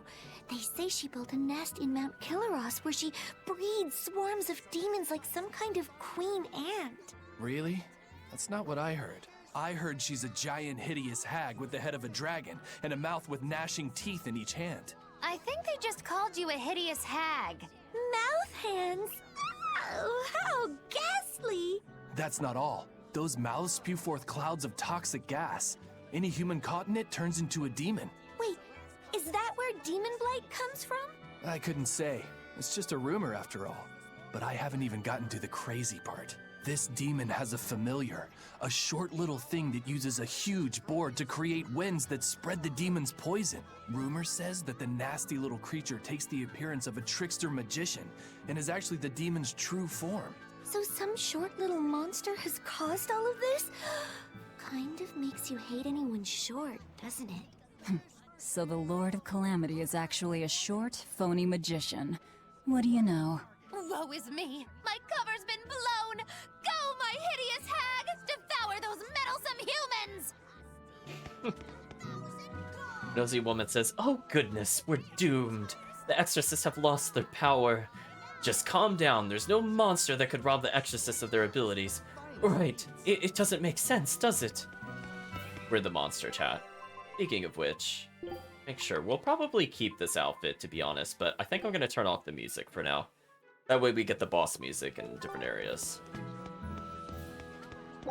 Let's get the coins. We'll talk to the remaining people in the port, but then we're going to take a look at the storehouse. So we're basically going to follow through on Zavid's side story. If the boss is too hard, we'll give it one solid attempt and we'll come back to it.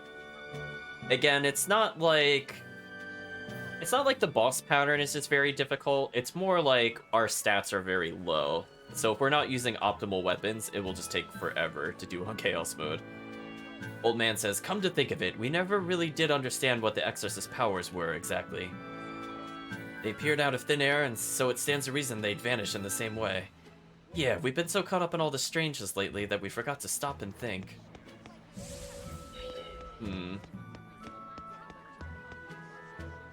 Come on, just accept it. Once something's fallen in the ocean, it's gone. You don't understand. You can't find a rank 8 Teresa and Oscar card anywhere anymore. I'll fish it up. Just wait and see. Those Exorcist cards have a lot to answer for.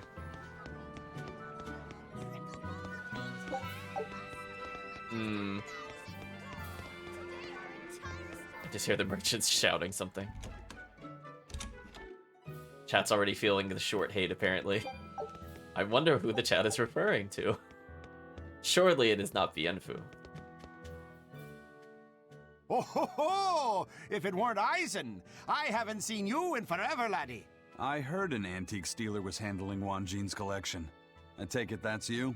His father and I go way back, so his family begged me to handle it. You know this guy? He is excitable, but he's got a good eye for treasure. He's the one who sold me Fujibayashi's rod. Oh, the one we used to fish up that demon pot, right? From the looks of it, you've already sold everything. I had tons for sale, a huge massive collection, but the customers came rushing in and bought about everything that weren't nailed down. And here we are, a week late and a sack of gold short. Come now, Conjuress. Never underestimate the great Donella. I thought this might happen, so I set something special aside. And it's a real hoot, too. A book written in ancient Avarost. Why do you have that book? For years, the Abbey's been scooping up every scrap of paper with Avarost writings. It seems they've a bone to pick with it. But mischievous lads like yourself have always liked getting your hands on such forbidden fruits, yeah? How much is it? It's yours, free, gratis. I've heard the rumors. If this book helps you smash the Abbey to rubble, that's enough for me. Well, if you're sure, I'll take it. Of course! Another ancient book. We're gonna need Grimoire's help to read it. I had a hunch this might happen, so I actually brought Grim along with me. Let's get this over with. Yes, teacher.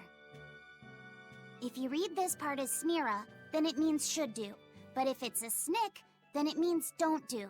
The other word attached to it is pronounced cre. Which of those first two readings feels right to you? Sound it out. Cre, Snira, Cre, Snick. Kresnik. Kresnik feels right somehow. All right. And Kresnik translates as... Tales of Zillia To retrieve 2. something intact. To dig it out. But if that's what it means, then... Yes, this is quite the extraordinary book you found. Hey, you two mind explaining what's so special in a way the rest of us can understand? It's research about dragons and Malachim, written long ago by someone trying to figure out how to change a dragon back into a Malach. They can be changed back? Does the book tell us how it can be done?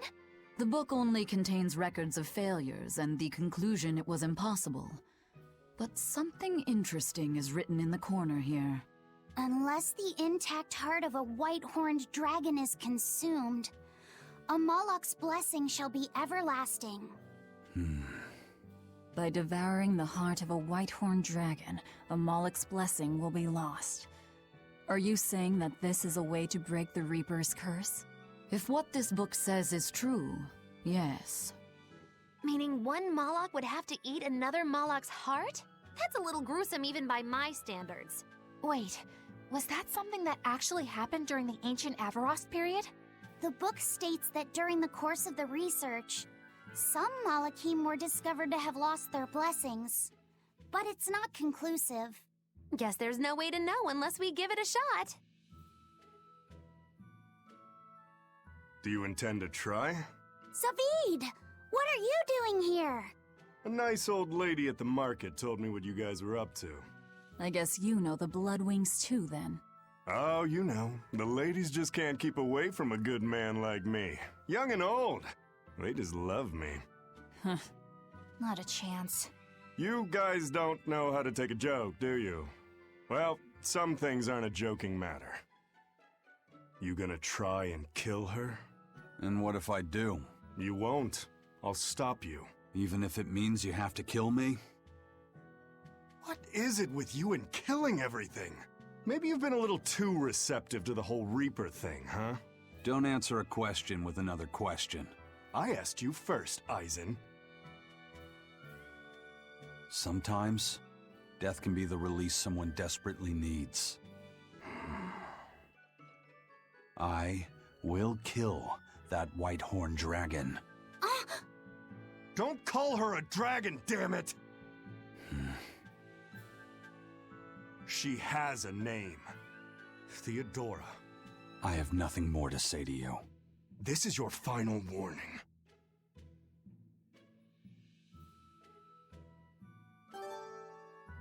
We got the Ancient Avaros book. That was another instance where the subtitles were a little weird, so chat might have noticed Magilu's gruesome was goose. And when they said the word death, it was depth. Some of the subtitles in the later ones are kind of weird. I feel like for the rest of the game, honestly, I don't really see a whole ton of issues throughout. But definitely more of the side story stuff. It gets a little weird. Daenerys says straight up, Eisen hasn't got a lick of sense when it comes to curiosities. But when it comes to people, well, that's a whole different story. Suffice to say that when it comes to anything but business, I'm happy to have him around. Yes, indeed, Kirk, we are coming up for a more serious fight. Who would ever guess that devouring a dragon heart could lift the Reaper's curse? Oh, what a glorious day it'll be when you drop the curse part and just become a Reaper at heart. It's like a bad fly. The more you try to shoo it away, the more it sticks around. Do you think Eisen will really go through with it? Don't ask me. Well, I can't exactly talk to Magilu and Rokuro about it. Tact is lost on them. You're all I've got. Hey, Eisen? What? Are you really gonna kill the dragon to get rid of the curse? Yeah, I am. Even knowing what she means to Zavid? All the more reason to do it. All the more? What do you mean? I've said my piece. You can figure it out on your own.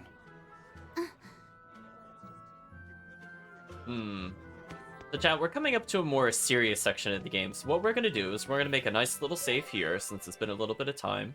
So we did a formal save. And let's go ahead and start re-outfitting our characters. So chat, this is a no points required. If you want to see different outfits, now is the time. For now, I'm going to put people in just different kinds of colors. I guess I could put Velvet in the servant clothes. We haven't really seen that in a while. I think she needs therapy, Cat. Let's see, we'll change Bienfu's as well. Or not Bienfu's. Oops, I've had a lot of these sets. Oh, he's got the little winter hood. Maybe we'll switch them around. Because I'm not a big fan of the green outfit, to be honest. Oh, wait, I don't... Oh, no, I do have the winter clothes. There we go.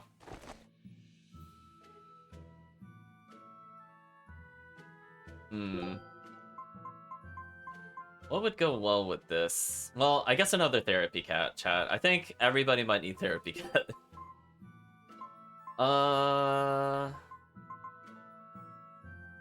Guess we could give her a different color outfit.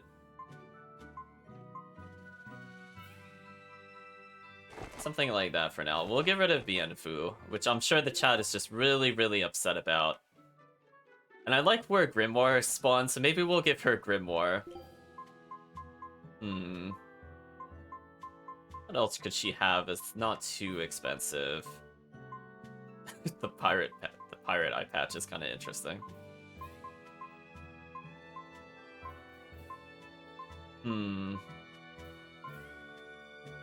Can't even see the double tail, so that's all we really have for items. I guess I could give her the spyglass. I'm not feeling any item in particular. I was thinking about doing the Pirate's Brooch again, but I kind of like seeing the other necklace there a bit more. We'll do that for now. Just every time, chat. Oh no. I don't really want to wear super crazy glasses when we're kind of going through it. But we definitely need to fix Eleanor. So we could give her the hat style hair.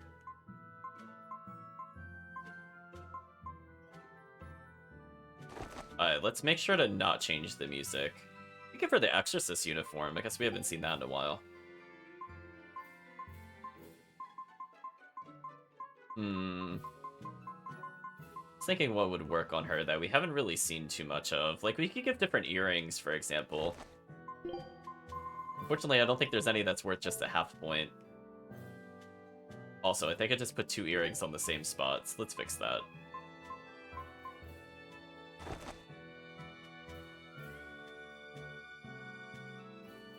We'll do something like that for now, just to vary it up. Now, Rokuro... Oh, we haven't really seen him without the hair. I guess we could pull back that for now. Yeah, maybe we'll do his color variant, just to mix things up a little more. And Aizen, mostly, this is a new outfit already, so I think this is okay to do. You can slick back his hair a little more. You do something like this. So now Laphicet and Velvet have switched outfits. Therapy cats for the people that need it the most, and then Grimoire's just sleeping on the hat. See, I feel like that one just works. Like, that one just, you don't have to do anything for it. Something like that's probably fun. We'll go with this for now. Yes, now Aizen's more hair slick back, more samurai style. So I believe at this juncture, we have to go to Helives, if I'm not mistaken. Even though it doesn't say it. Let's go back to Helives.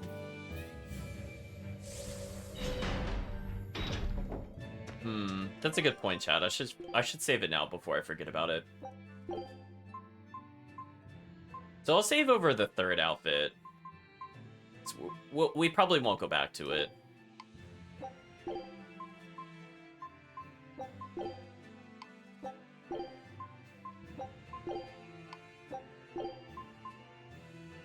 It's kind of funny, we haven't seen her normal outfit in so long that her normal outfit is almost the alternate outfit.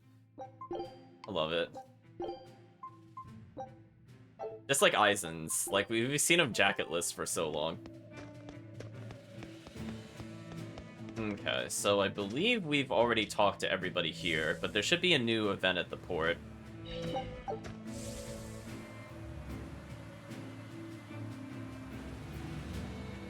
You know what, we'll also make sure to hard save the outfits there. There we go.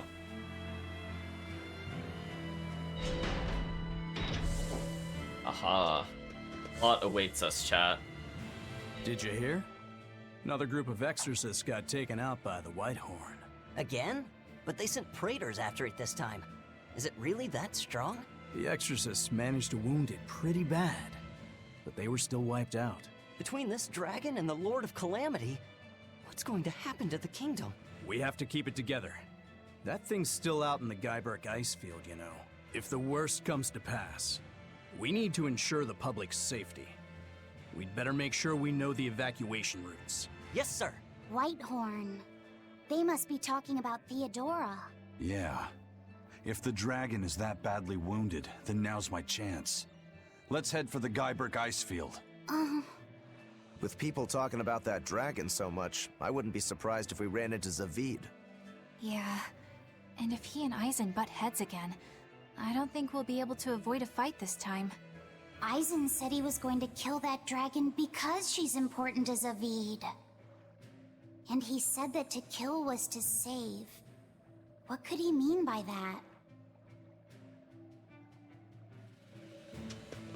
Let's talk to the soldier first. Whitehorn is out on the Guyberg ice field, but don't worry. Or excuse me, but don't forget, wounded or not, your quarry is still a dragon. Well, that's only half true, as we see when we get over there. We will not be fighting the dragon right away.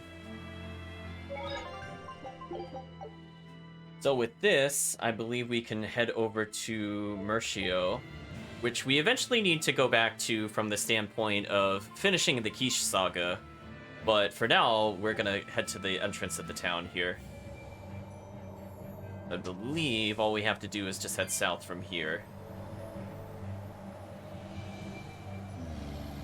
Hopefully this is the correct way. If not, I'll just teleport to the other one.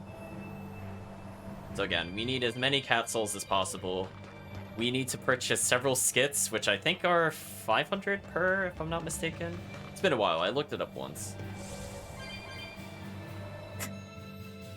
Excuse me. We still have to unlock some other abilities. Oh, there's the dragon chat. Now let's just make sure that we're more or less prepared for this fight. So our most leveled characters are Laphicet and Aizen, as it should be. Velvet is a decent level. Magilu and Eleanor are kind of ignored. I feel like levels don't really matter for Magilu. Like, I feel kind of bad for Eleanor, because she actually does have some pretty good skills, and Rokuro also has a really fun skill to use. But I'm not usually going to finish a boss with any of those characters. Here we go, chat.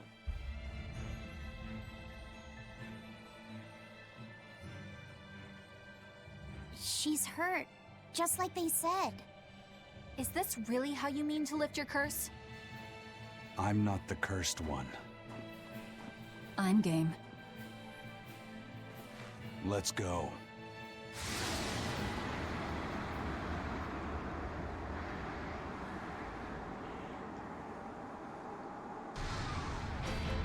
I told you, that ain't happening on my watch. And if you stop me? What else? I'm going to figure out a way to save her. If that's what you want to try, then go ahead. But know that I'm not going to stop. You know, I just don't get it. How could a guy like Ifrit be friends with someone so hell-bent on senseless killing? Sometimes, to kill someone is to save them. Who the hell is going to be saved by being killed? There's not one damn person in the whole world! No matter what happens, you can't give up on living. That's my creed. Well then. Guess we're doing this. What? Why does it have to come to this? You both want to save the same person. Sometimes, you just have to fight these things out. Yeah.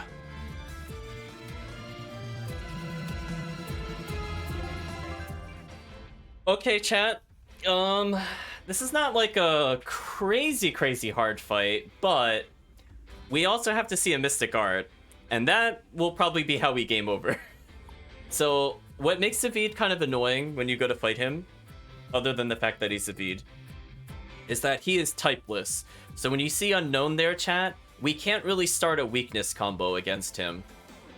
So weakness combos contribute a lot to our damage, as a reminder, as do stuns. But the only thing we could do is stun him and do stat downs on him, which are not really great.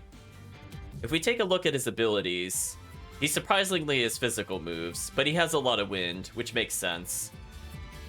Also, he has a very important skill to denote if you're trying to beat him on this difficulty, which are souls will not be reduced below 3 when taking damage. So we don't have to worry about him getting a super bonus of damage against us, but at the same time, it's kind of hard to get souls back from him. I ain't holding back, Aizen. So you can see right now he's at 3. The most I could take him up to is 5.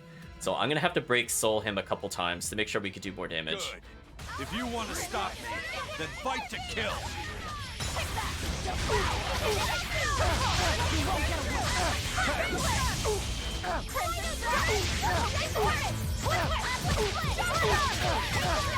Too easy. Too easy.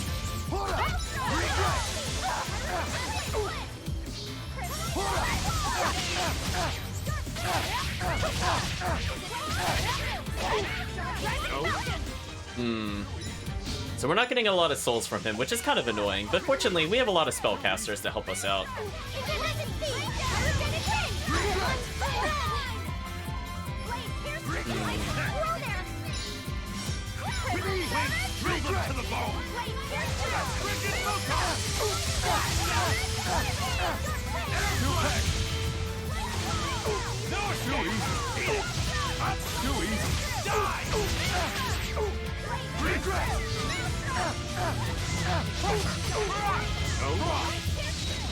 Too easy. So you can see we're not really able to get souls from him too easily. We could technically stun Mystic Art him for a decent amount of damage. But again, we want to see that Mystic Art, which is going to be a little dangerous. Too easy. Die! You're wide open! Too easy. Die or be killed. No escape! Eat it!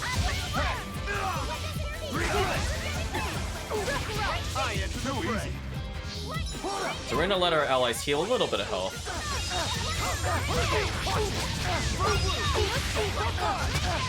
Too easy.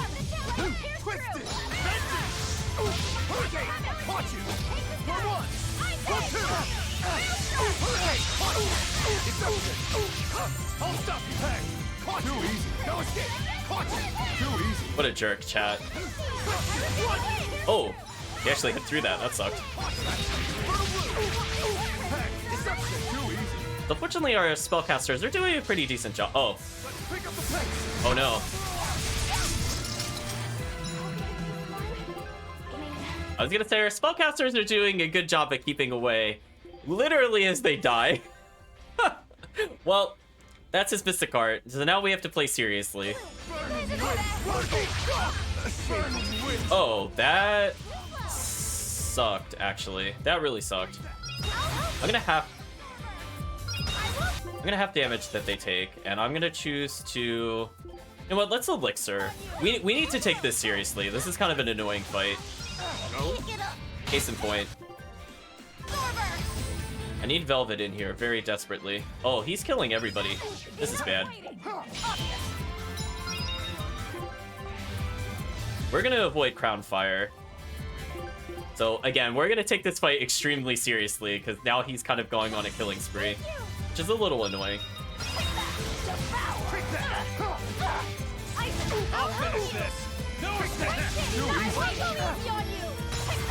There we go.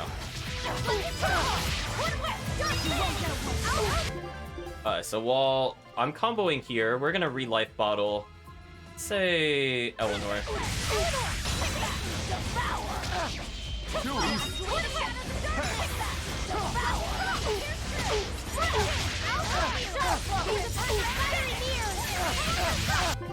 And we're gonna take this opportunity to revive yet again.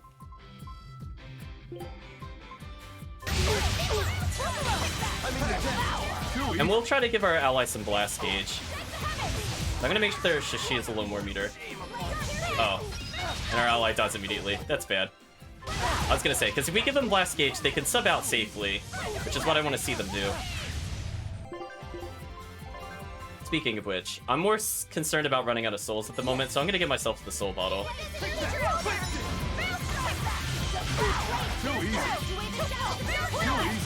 Unfortunately, he's dodging a lot of us here, which is kind of annoying.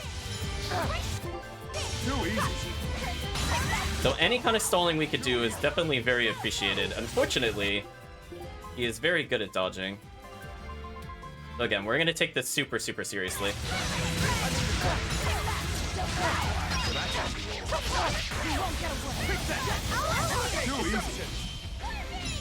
Let's take those souls.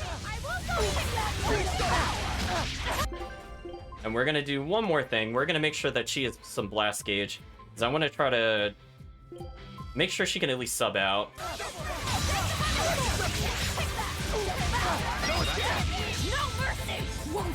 There we go.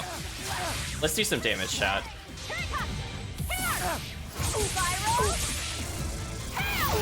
Killing flash! But I'm this close. I won't miss! Form zero! Stun on! Spirit release! The light of virtue! The dark of vice! Joining chaos! Chaos blue! I'll finish this! No escape! Double hate! Aizen apparently did not have enough meter, which kind of sucks. Ready to die? Think you can dodge? Just try! But we're gonna do as much damage as we can, chat. No escape! Double hate! Tremble! You're wide open! Burn! Die or be killed! Double hate!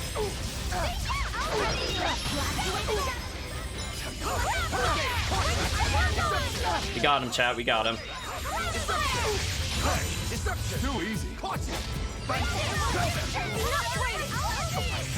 Got him, chat.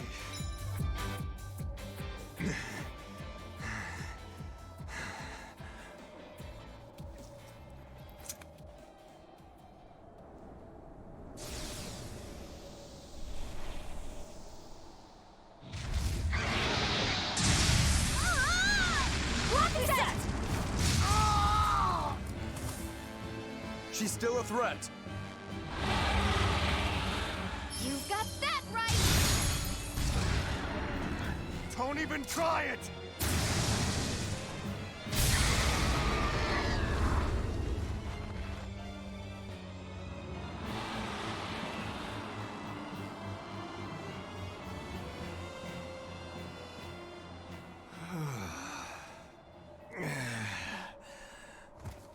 Zavid, are you okay?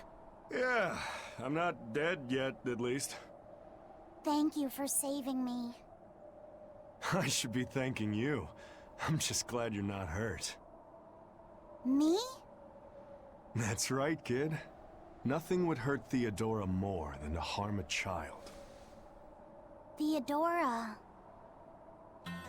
The thing is, even when a child's lost their parents, their family, even when despair fills their heart, if you hold their hand, they'll squeeze back. Those hands, frozen cold from fear and insecurity, will start to feel warmth again. That warmth, a tiny spark deep within, can rekindle their feeling of being alive, because they possess the determination to keep on living. That's why Theodora never turned her back or gave up on a child. She was more passionate about life than anyone I've ever known. And that's why you're protecting her. Just how long do you plan on cleaning up after that dragon? She's Theodora. Once a Moloch becomes a dragon, there's no turning back. And you think that gives you the right to kill her? You talk like you have such noble intentions, but you're not fooling anyone. You just want to lift your Reaper's curse. I'm not the one who's cursed. You're telling me there's some other Reaper out there? Don't answer a question with another question. Shut the hell up! You're all talk and no fight. You're a damn coward. That's all you are. In the future, if you try to lay even a finger on Theodora, well, there's going to be hell to pay. Give me hell if you like, but think about one thing first. Think about what she taught you about living, and consider what it really means to be alive.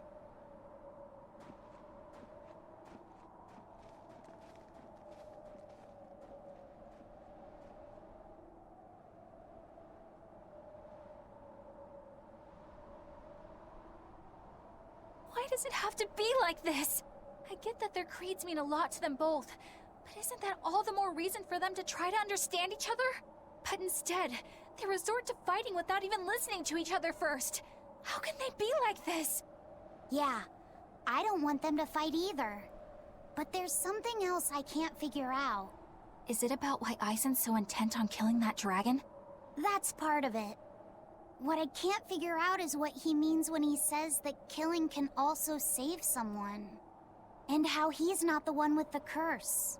Maybe he feels pity for Theodora, and how she's doomed to keep on living as a dragon. Yeah. What does it really mean to live? This topic sure got deep fast. Yeah.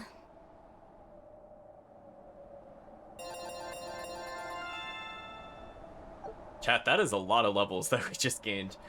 So we learned Binding Frost, that could be useful. And that appears to be it. So let's go ahead and get the expedition out of the way. And take a look at our levels. So we're almost level 50 across the board. So that's good news for us. We need to be much higher if we're going to do the other bonus bosses.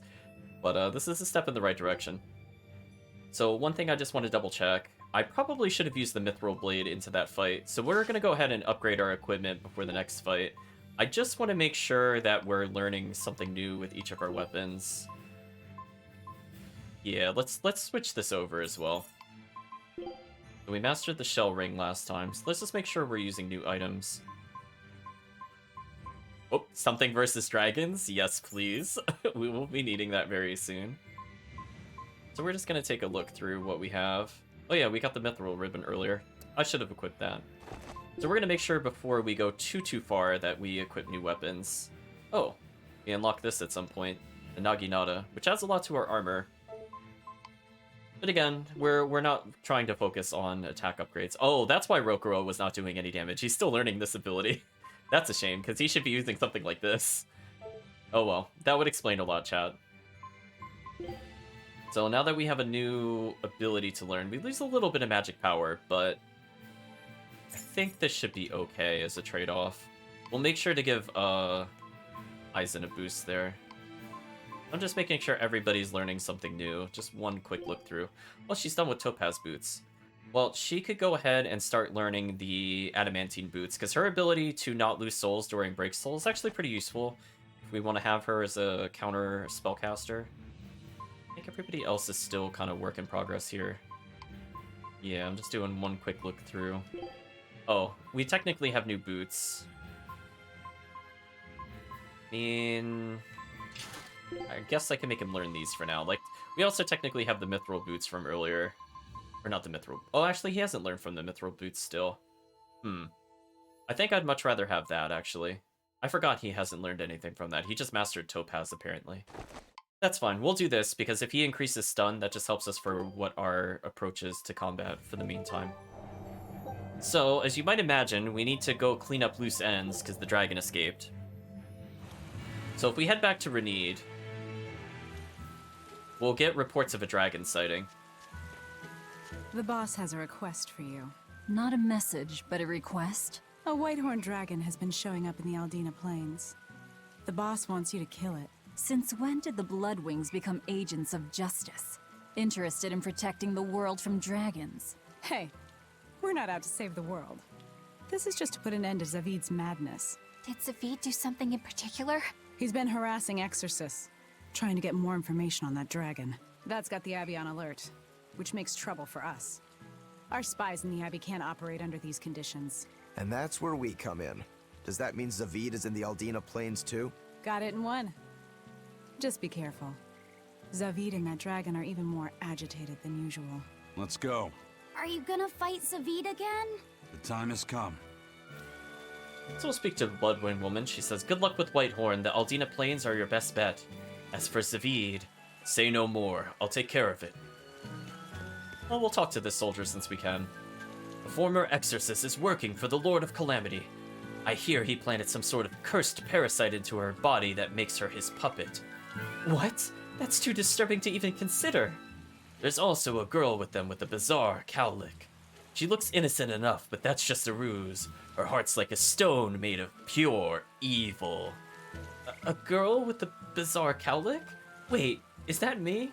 Or Laphicet. Laphicet screams no. Rokuro responds with, "Gravely injuring an exorcist praetor in her mullock. That's one heck of a soldier." So we'll talk to this villager, and then we'll go ahead to the dragon after we get the blacksmith upgrades. "Hello, apothecary. What do you have to say?"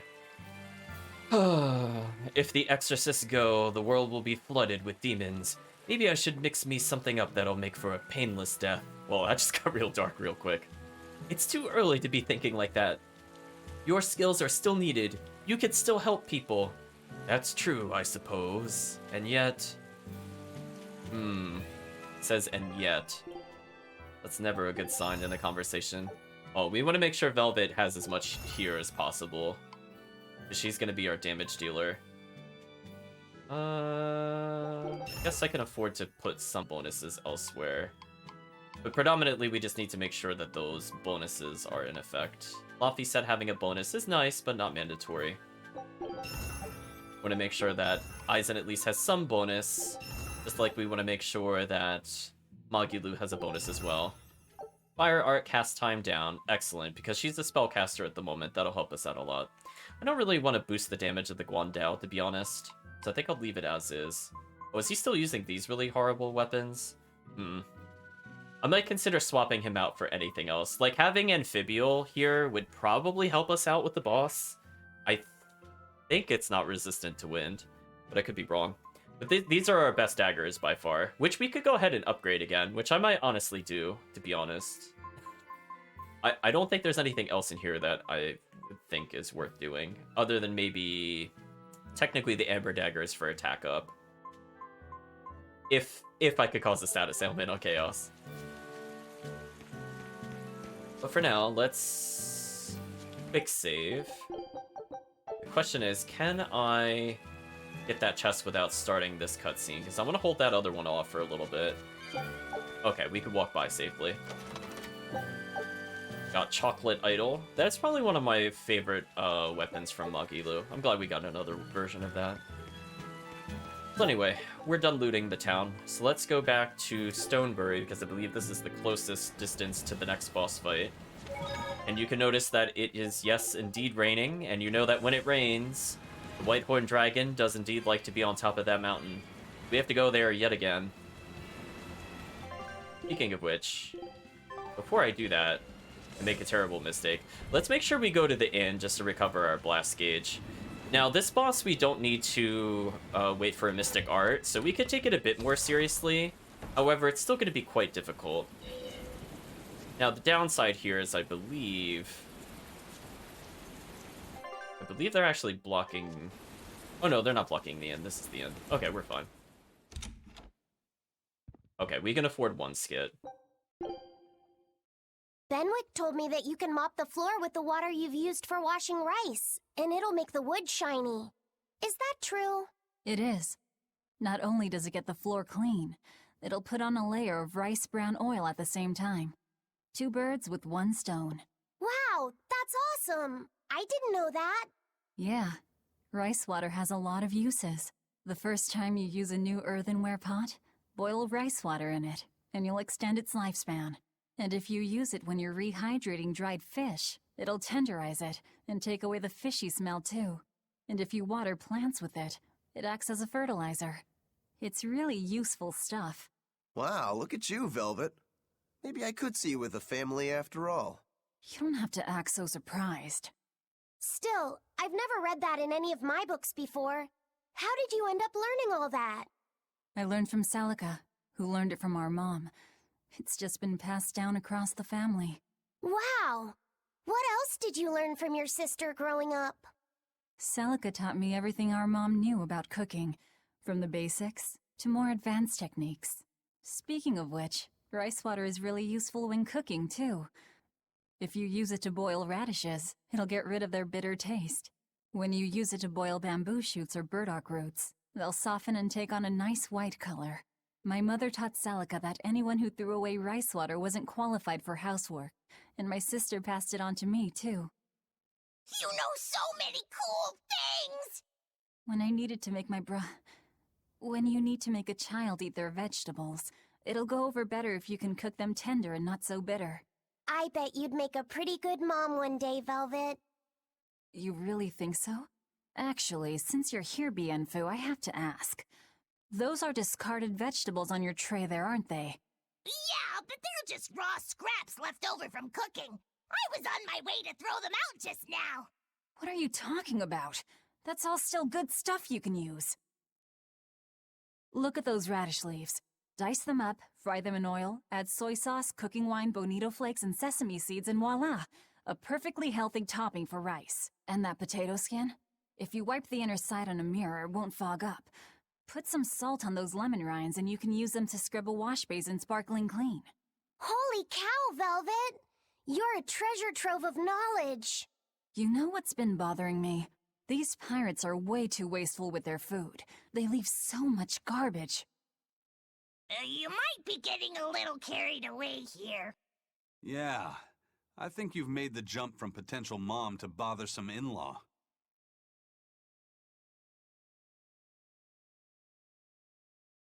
I was gonna say, and that night, Velvet murdered Eisen in his sleep. Everything's kind of quiet here. Watchman says we've lost contact with both the army and the abbey. Something huge must be going down. Luckily, Stonebury can provide for herself. We'll shore up the defenses and manage somehow. Right. We're in this together, and I'm glad you're with us.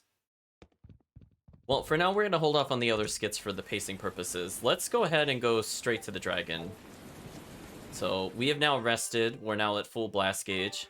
We are not using the best of equipment, so we're at a little bit of a handicap. But you know what, chat? We always like a little bit of a challenge.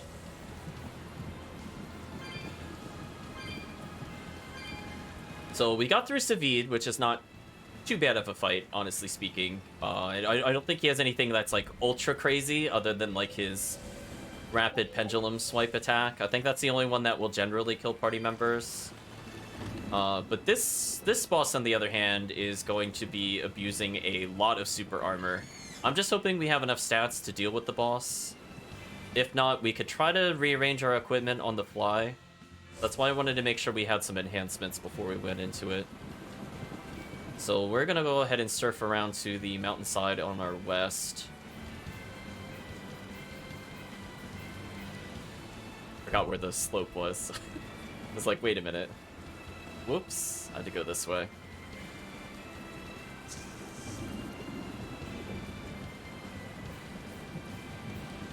To say, Velvet is very good with cooking, and we'll make sure to conclude with the quiche very soon. We're almost there, chat. We can almost do the quiche. It's a big cliffhanger for the quiche ending. Art defense, sure, we'll give it to little boy. I mean, Laphicet has mostly survived bosses at this point. I mean, to no one's surprise, Eleanor dies. Usually it's Eleanor that just explodes. Sometimes Rokuro dies, sometimes, but it's usually Eleanor or Magilu that end up dying. But Little Boy so far has been pretty tanky due to all the herbs that we funneled into him. Because we don't really need that tankiness on other characters. I mean, technically, if you were playing this more seriously, you'd probably put all those herbs on... Ooh, maybe Eleanor or Rokuro. Since both of them are either late-game monsters or... Oh, I missed an herb here. Oh. Hello. Art attack +3, sure. And I feel like they scale a little better than some of the other characters. But with that, we're gonna go ahead and save yet again. So we have to climb up this vine, and we're gonna be met with a very familiar fight. Except this time we have to win, chat. Remember Shenlong and the 198,000 health? Well, it's round 2, chat.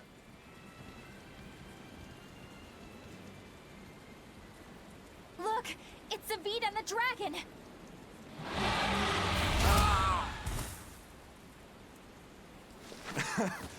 This takes me back. I remember the first time I tried to talk to you. You smacked me pretty good then, too. Man, that hurts. You sure don't know how to hold back, do you?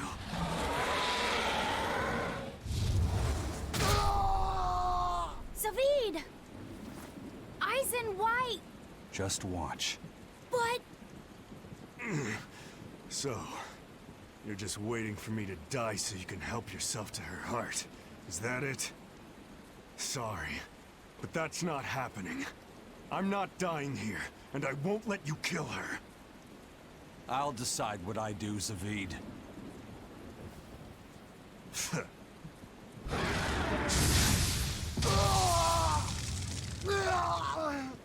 Fine! Then I'm deciding to help Savid, no matter what you tell me, Eisen. I know you're supposed to probably take his side, but I just find his abuse amusing. This dragon wouldn't hesitate to attack a child, or the man who risks his own life to protect it. Please take that gun away from him. Tell me, Savid, who is this white-horned dragon? You said that your creed was to never give up on living, no matter what may happen. If you really believe that, would you say that you're living right now?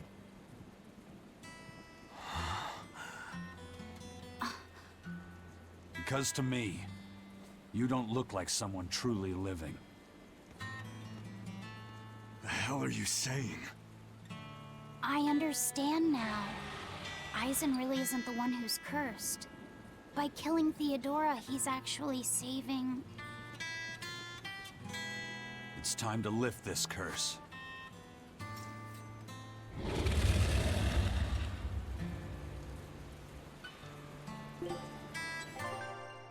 So we get the sad version of Zavid's theme as we go to fight the monster. Oh, it's 181,000 health. So again, we have to take this kind of seriously. This boss can potentially do a ton of damage. Although I'm not seeing the Nay. I feel like it has another attack to Nay, but I don't see it in here. So this is predominantly when using monster. So unfortunately, it does have resistance to wind. However, we have a decent number of dragon bonuses and anti-winged bonuses, so maybe we'll be able to get through this thing's defense. We'll see, chat. Physical and fire is basically Rokuro's joy. I'll fight too, to save Savid and Theodora. Watch out for the malevolent sloppy set. You too, Aizen.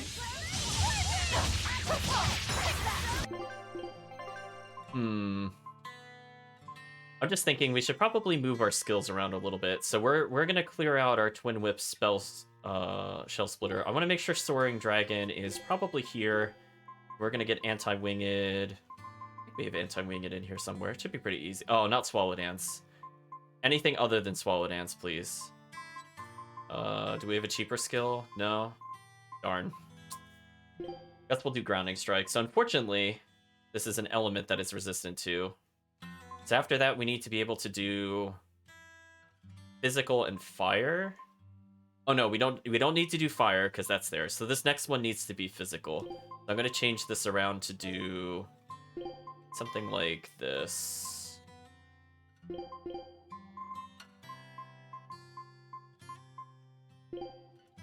Something like that, maybe.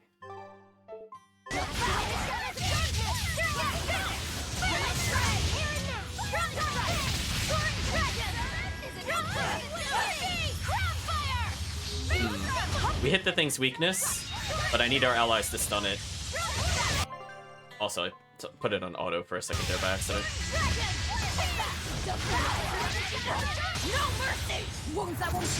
I hope this is gonna... Well, we're not doing enough damage. That's not a good sign. I'm gonna stop the combo. It's not doing enough damage. I thought it was still stunned. Apparently not.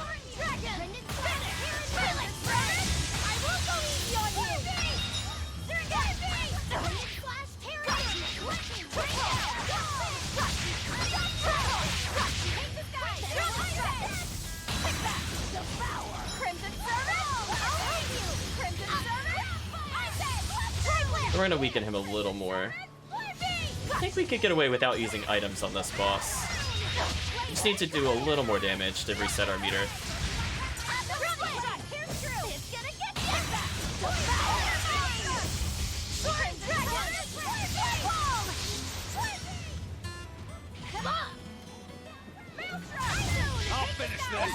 This should help us. There we go. Oh.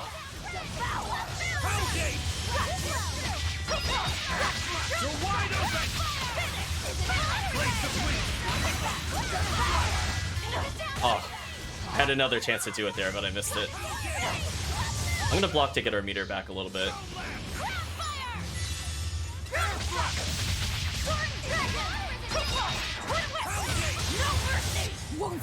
Alright, that should be more damage. Much better. Ready to die? Think you can dodge? Just try. Perfect mayhem! Now, with a single breath, they appear! Here they come! So this is not going to kill the boss due to our weak weapons, but we'll do decent damage. Resound! Arrive! Become the blade of destruction! Lost spawn! I'm going to leave Rokuro with a little meter, since we weren't going to kill him anyway. Because I want to make sure our ally has enough meter. So I'm going to make her get a little closer so she gets the meter.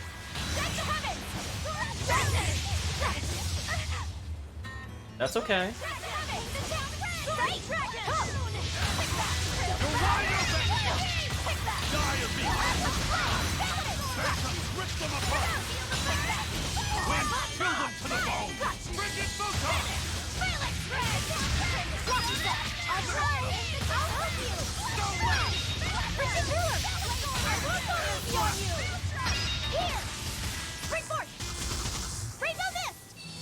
Little boy was putting in the work, chat. Oh, we're backing up.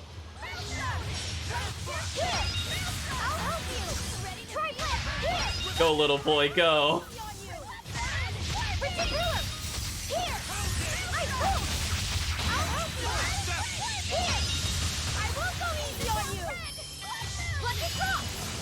Oh, we almost got the combo I wanted. Very close, chat. But now all the stats to Luffy said is paying off because he's pretty strong right now.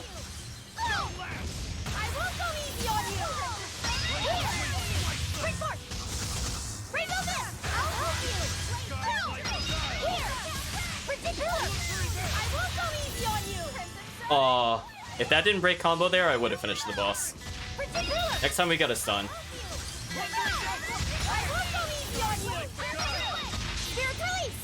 You wronged me! Here's your justice! Fight in order! Killing Flash! But I'm this close, I won't miss! Form Zero! Thunder! No mercy! You thought I'd stop there?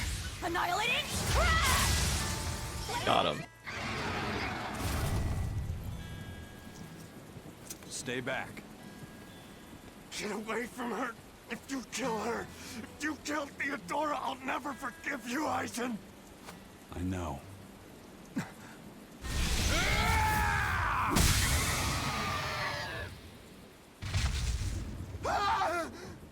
Aizen, how could you?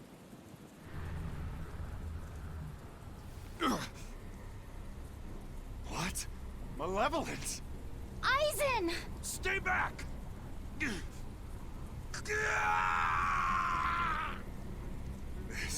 This is...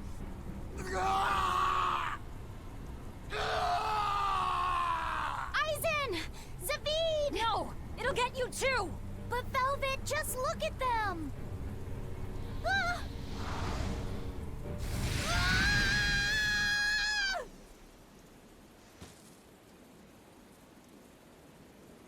It's that fire again. Amazing it can extinguish that much malevolence. But the dragon... Please! Turn back to normal! Ah! I can do it! With this flame! David! It's over. But...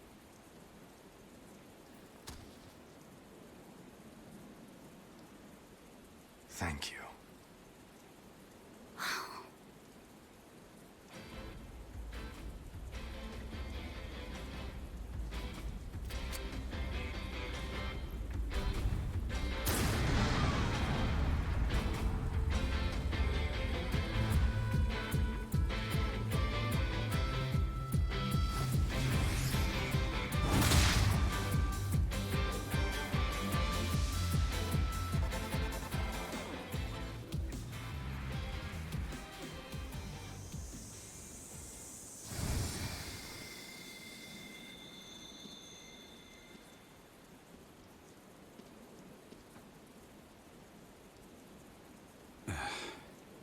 Why didn't you break your Reaper's curse?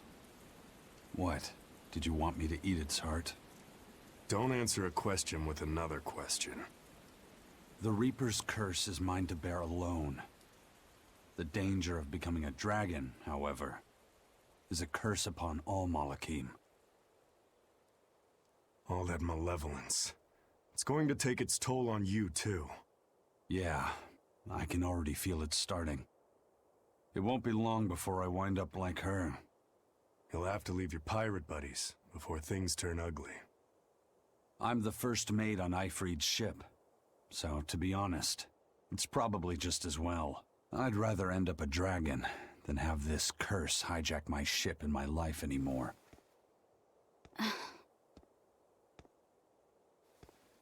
But I do fear one thing. I'm afraid that when I turn into a dragon, I could end up hurting the very people I want to protect. Theodora couldn't even recognize anyone she loved anymore. You saved her, Aizen. By killing her. Before all this, Theodora was a kind woman. She never wanted to hurt people, and she loved more deeply than anyone I've ever known. Yeah. Sometimes to kill someone is to save them. You have someone you're trying to protect too, don't you?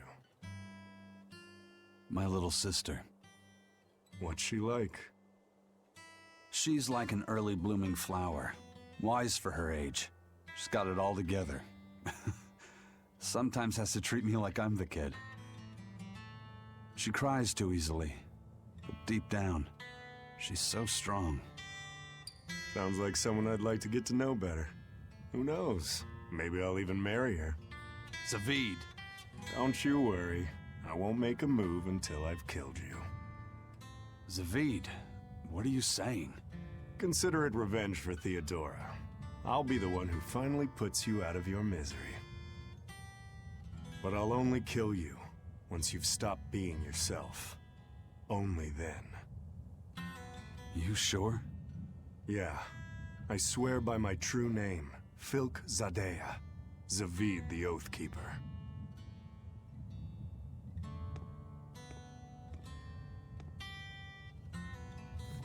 Ufemu Wexub.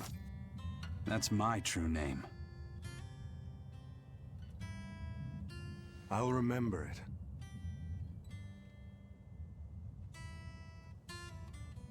Is there really no other way? There must be something besides turning into a dragon or getting yourself killed, right? In the end, what matters isn't whether we get killed or not. It's whether we can take control over the direction of our own lives. That's what it means to really be alive. That sounds sad. And hard. But I understand. And I'm going to live life in my own way, too. Well then, I hope we'll see each other again. Where are you going? Wherever the wind takes me.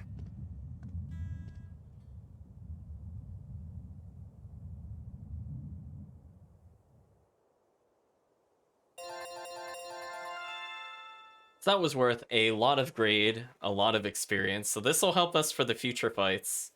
So that boss fight wasn't too bad. Fortunately, we were able to do some damage even with very, very, very subpar weapons. Because keep in mind, chat, at this point in the game, if you're playing at a casual pace, you probably should have +9s on your primary weapon. So doing it with only a +2 is kind of foolish, because we're missing like 70% of our damage increase, potentially. If you count all the characters. But we still did it. We learned Gravity Mine, which is probably the only mine skill I like to use with Magilu, as it will have a very big AoE and also is just useful in general for absorbing lots of soul gauge. So we'll probably use that if I end up playing her later. So fortunately, we've also mastered a whole bunch of things because that was 98 grade. So hey chat, we finally beat another boss on Chaos without dying because we don't have to show Mystic Arts. I know it's been a while, but I swear I could beat them without dying. We're also getting some small stat bonuses here and there, which will help us. And again, getting more stun duration whenever we strike a foe is very much appreciated. Elite Ignisite. We should double check what that grants us before we go too much further. Unlocks level 4 random skills on hard or higher. So level 3 skills can now become up to +40. So that's a bit more significant in terms of stat bonuses. So potentially, you know, getting 40 attack or 40 art damage is actually still pretty big at this point in the game. So I'm glad that we unlocked this now. So let's just take a quick look at our equipment and just kind of upgrade as we see fit. So we don't technically have to use this one anymore. I would prefer ones that give me physical attack power.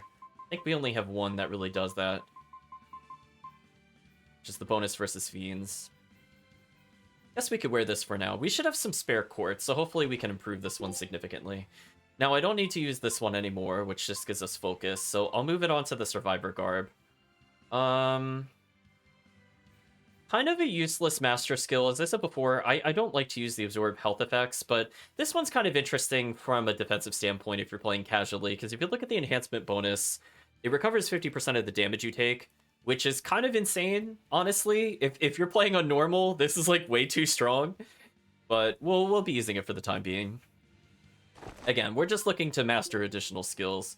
We're not necessarily going for the most optimal choices. So she is now done with the shell ring, so I will move on and take the blob ring. And I'll do one that has equipment learning skill 10%. That way she masters this faster. Laufey set is now done, so we could switch back to another weapon of his. Oh, this one actually grants him a lot of art. I'm okay with this. He's done with the mithril waistcoat, so I guess I can move him on to this one, which increases his magic attack power. This actually put his attack power more or less where I want to be for the final dungeon. Not the post-game dungeon, but just the story final dungeon.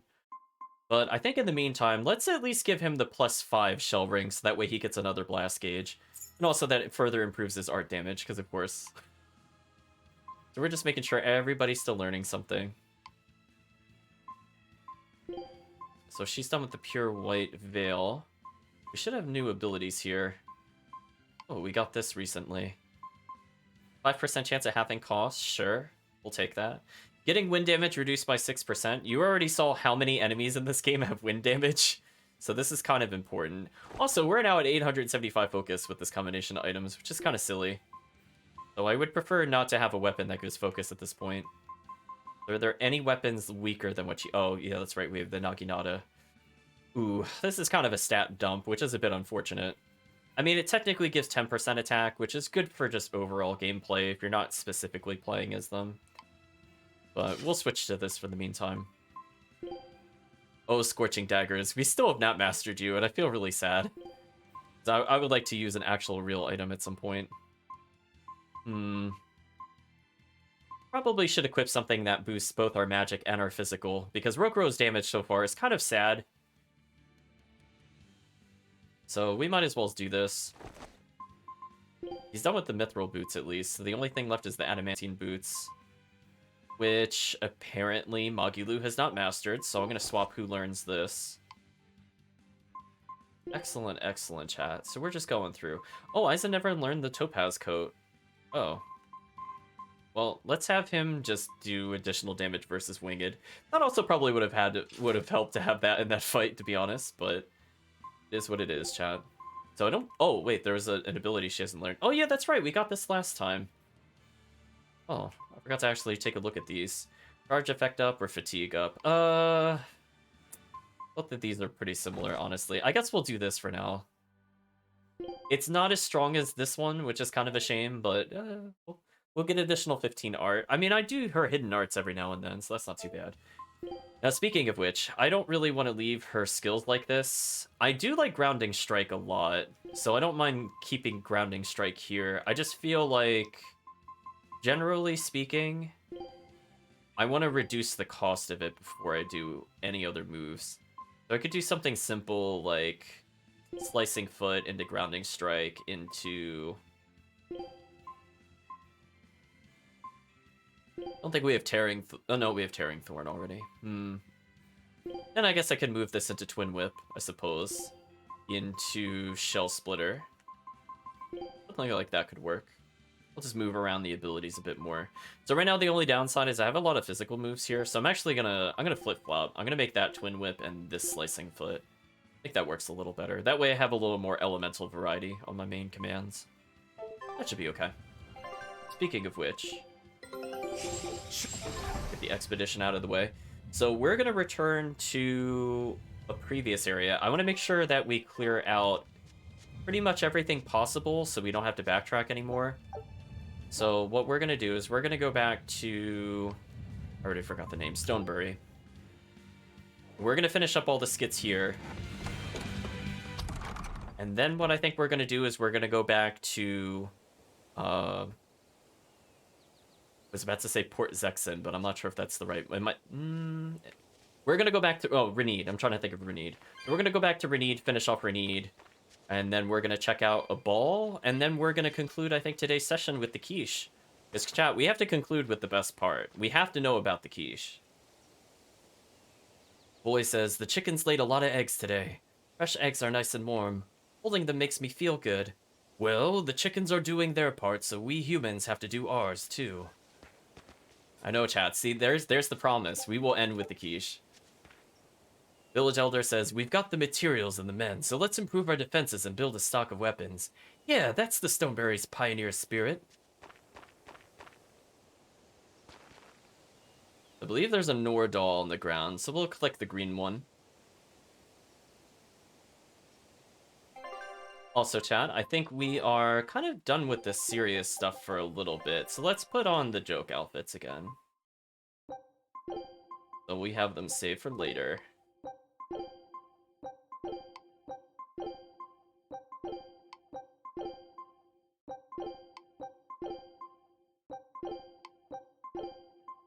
There we go. At last, the Nordal set is complete! Hooray! Go us! Turtles! Turtles! Just in time for the winner circles. Your detective skills truly put mine to shame. It wouldn't have taken so much time and effort if you'd been willing to help us look. But you'll make it up to us with a suitable discount next time we trade. Can't you give me a break? Never mind. Do you have anything for us? I do mind that. But yeah, here's another letter for Eisen. Another one? I will keep this missive short as my patience with you has expired. Come to the prison island and face your judgment. I will not blame you if you run, but I will consider you a heartless coward of a brother. Oh, this sounds like a challenge to a fight. Now we're talking my language. Let's get going. Whoever this is, they're just trying to get under your skin. Why not let it go and move on? This is the third letter, not counting any that might not have reached us. I say we should go nip this in the bud. Yeah, I think so too. If we just keep ignoring it, something might happen to Eisen's sister. Exactly. I can't allow that. I want to head to Titania and settle things.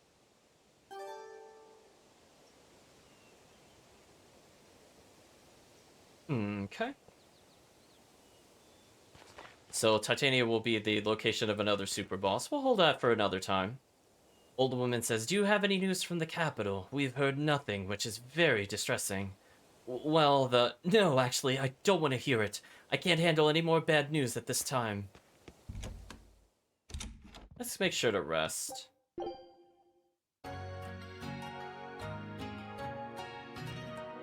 Gotta get that blast gauge, Chad.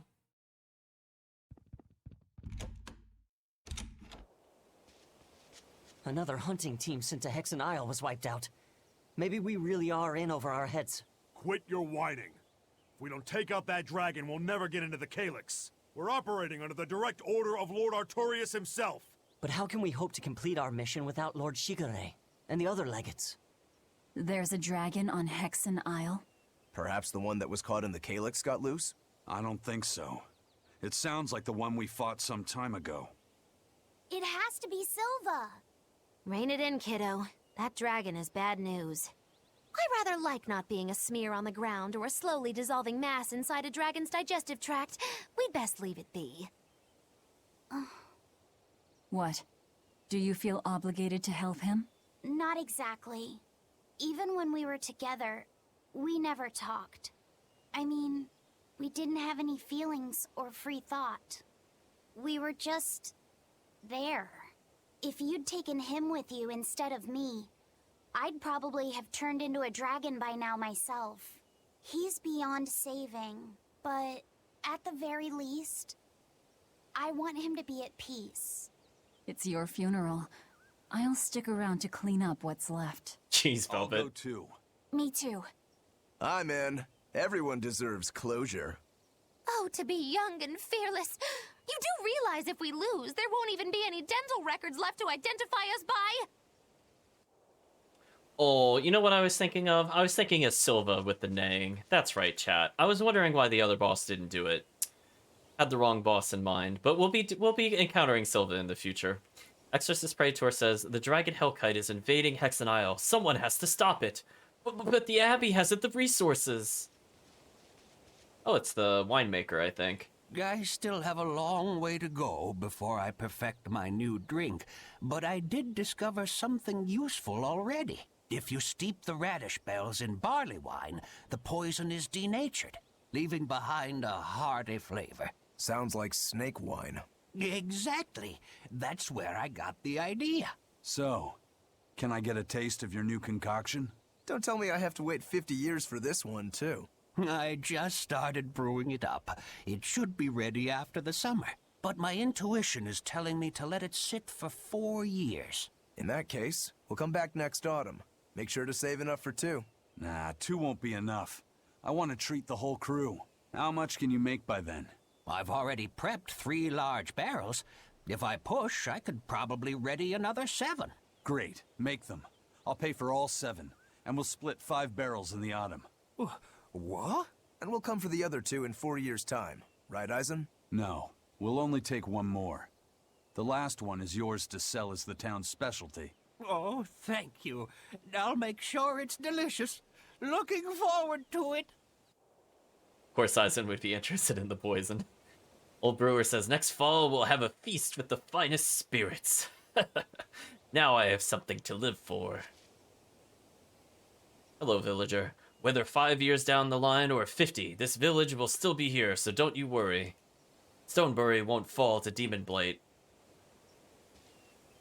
Kind of? I think if we look at this chat, this might be the giant tree stump roughly where the other hideout was. Do you remember that? In Zesteria? There was like the big landmark of the giant tree. I think that's the same tree stump. Because the land shifts a little bit, and Stonebury will be relocating to Lastenbell out west. So I'm trying to think if that's the correct geography. Oh, patty cake it, yes. She had the idea to build a great bell tower and make it the symbol of our town. We'll make the tower out of stone, tall and proud. Then we'll hang the biggest bell in the land here. The wind whistling down from the mountains will carry the sound far, far away. Wouldn't that be wonderful? Yeah, it sounds great. Where are you going to quarry the stone? The stone we get from the mountains near here is dense and smooth. Perfect for constructing buildings with. You know your rocks. When I was deciding on where and what to farm here, I spent a lot of time researching the nearby geology. Not only does she have the knowledge, she has a great logical mind. She's been a terrific help in getting this plan off the ground. And he's got the good ideas, but he tends to leap before he looks. Since I don't get flashes of insight like he does, he's given me all sorts of ideas for improving my farm. Now we're trying to find the perfect metal for the bell. The metals and their ratios used when casting the bell will change its sound dramatically, right? That's right. We're testing all sorts of alloys, trying to find one that produces a smooth, pleasing sound. I hope you can find a sound that will soothe the hearts of those both near and far. Pioneering Apprentice says, once the bell is ready, let's get married. We'll have our very own fairy tale wedding. What? For real? We're not being filmed, are we? Filmed? What? Wait. Wait, this place has film? How does that work? I feel like that's a little anachronistic. Woman Farmer says, if you really mean it then, yes, 1,000 times yes. So that's the conclusion. So we talked to the apprentice before, because he made the bell here, if you remember correctly, chat. So this is just continuation to confirm that that does turn into Laston Bell. Yeah, I know, I don't... Filmed is weird, I don't know. I wonder if it was something else in the original translation. Youth says, I'm running for mayor when the village gets big enough. There'll be a big plaza in the middle of the village and they'll name it after me. Just imagine, Laston Square. Mm-hmm. Triple confirmation that it is indeed Laston Bell. There's a dog up there. Let's talk to this villager. Hello. We were hoping we could put on a comedy act here. Sure, but who's your partner? Me. I'm going to be honest. I think you'll be the worst of any of them. You just underestimate me. I have my own sense of humor. Just act like we're both aboard the Von Altia. I already have a bad feeling about this. All right, you can play the strong, forceful type, and I'll be the dumb, slow one who... No, I want to play the dumb character. Are you sure you can handle that? I'll have everyone dying from laughter the way only a Reaper can. I don't think I like where this is going.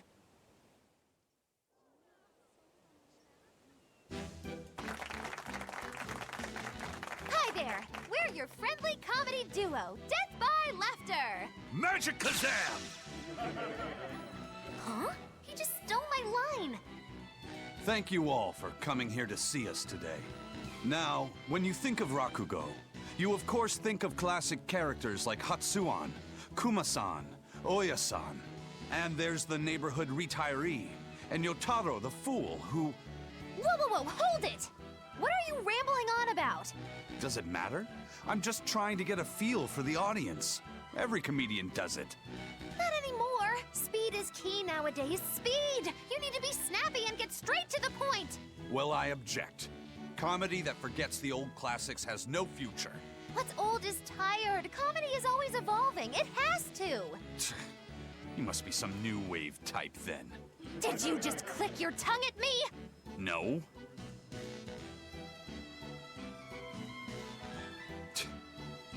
You totally did! I heard that! I'm the leader here, and don't you forget it! If you respect comedy, then respect my authority! Sorry. All right, as long as you understand. Now, what are you thinking of doing today? I was thinking of maybe imitating a clock. Cut that out! I can't take this anymore. You're impossible! Whew. It's been a while since I worked so hard. We really tried to practice so the jokes would land. How do you think it went? Your jokes were okay, I suppose. But your partner was so intimidating. Whew. I couldn't laugh. Huh? Can't say I'm surprised. Sunbury Pruner says, I took another hard look at your material and your partner is still scary. Hello there, villager. Every time this time of year comes around, I can't help but think back on that terrible accident. Can you tell us about it? This was all quite a long time ago, but a carriage transporting suspects to a heresy trial fell down a ravine. I was the one who first found them, and let me tell you, it was a nasty sight. Oh, right. I remember hearing about this. Well, these were people who'd made a killing running dodgy shows, so their luck might have just caught up with them. Did anybody survive? Apparently not, but I heard there was one body they never found. Right. She was a girl they'd made a part of their show. I heard they really abused her and forced her to work for them. I hope she managed to escape, but I don't know. There were rumors that a strange spirit saved her life, as if anyone could believe a story like that. Yeah, I heard that too. But the crash happened in the deep mountainside wilderness. It's much more likely that she was eaten by a beast. I'm surprised you know so much about it. It happened when I was still young. Exactly how old are you, Magilu? As old as my tongue and a little older than my teeth. From your reaction, I can at least tell you're not my age.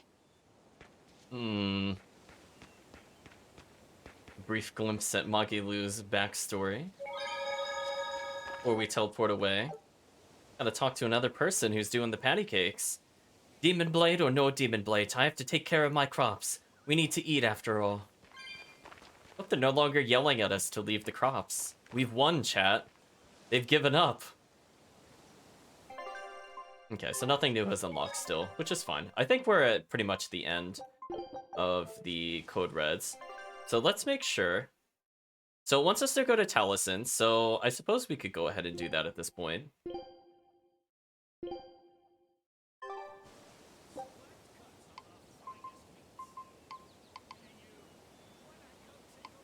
I forgot where that was for a second. There it is.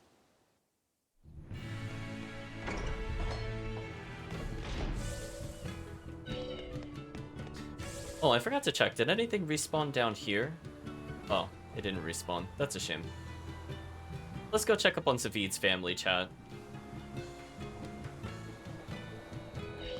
Oops, wrong way.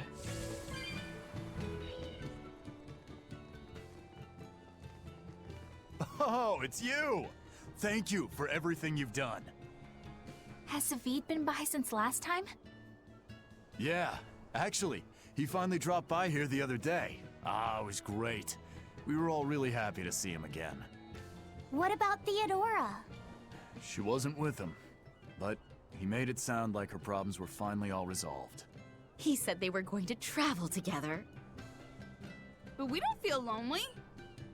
Yeah, he said no matter how far apart we are, we'll always be together in our hearts, and they'll never forget us. He told us that we all share a strong bond, and it's all because... Because that's Zavid's way, right? Nuh-uh. It's because that's our family's way. All of us. And it's a wonderful way to be. Yeah, that's what I think too. Zavid told us that because he has family here, because he has somewhere to come home to, he'll be able to travel with an easy heart. And he left us with a huge pile of money. We told him we didn't know what to do with it all, and he just laughed.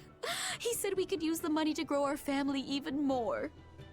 If you ever see Zavid on your travels, please give him a message. Tell him you'll always have a home here. Of course. We'll make sure to pass it on to him. See ya!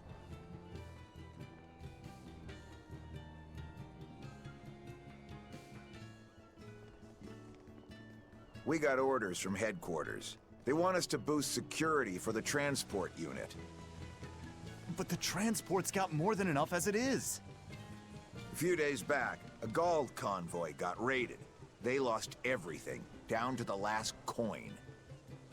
Thankfully, no one was killed, but the raid was such a clean job, HQ thinks it must have been the work of a pro. The demons already have us stretched thin enough, and now we have to deal with bandits on top of that?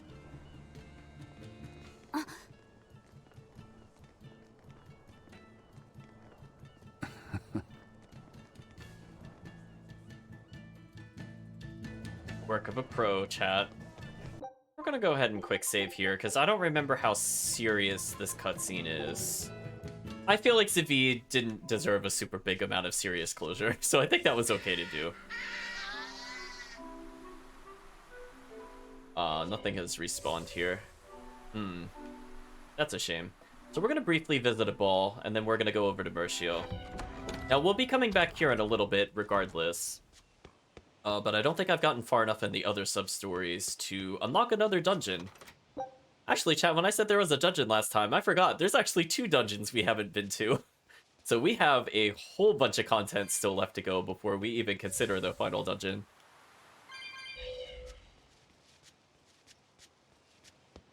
And also, we still didn't even do any of the Code Red, or not the Code Red, the administrative Class 4 islands. So we'll probably do that next time. So again, we have a lot of content. Now, I think this is a more serious cutscene, so I will very briefly tag them out into something more appropriate. Because we're going to be visiting the graves. Just make sure we're into something a bit more appropriate.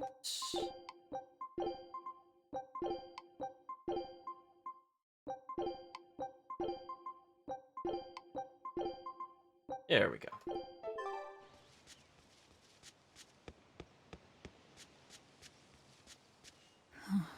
Velvet?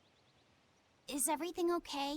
Don't worry. I'm all right. I was just thinking of something that Celica liked to do whenever we passed a gravestone. What was it? I have a secret to tell you, she'd say. Then she'd hand me a flower and add, take it to the grave. What does that even mean? That's just a bad pun. Exactly. Celica loved her puns. Nico's dogs are so cowardly that when a stranger comes by, they don't bark. They hide up on the woof. Hey, that's pretty good. Ugh, feel like someone just broke my funny bone. I always told her to stop with all the bad jokes. I thought they were so lame.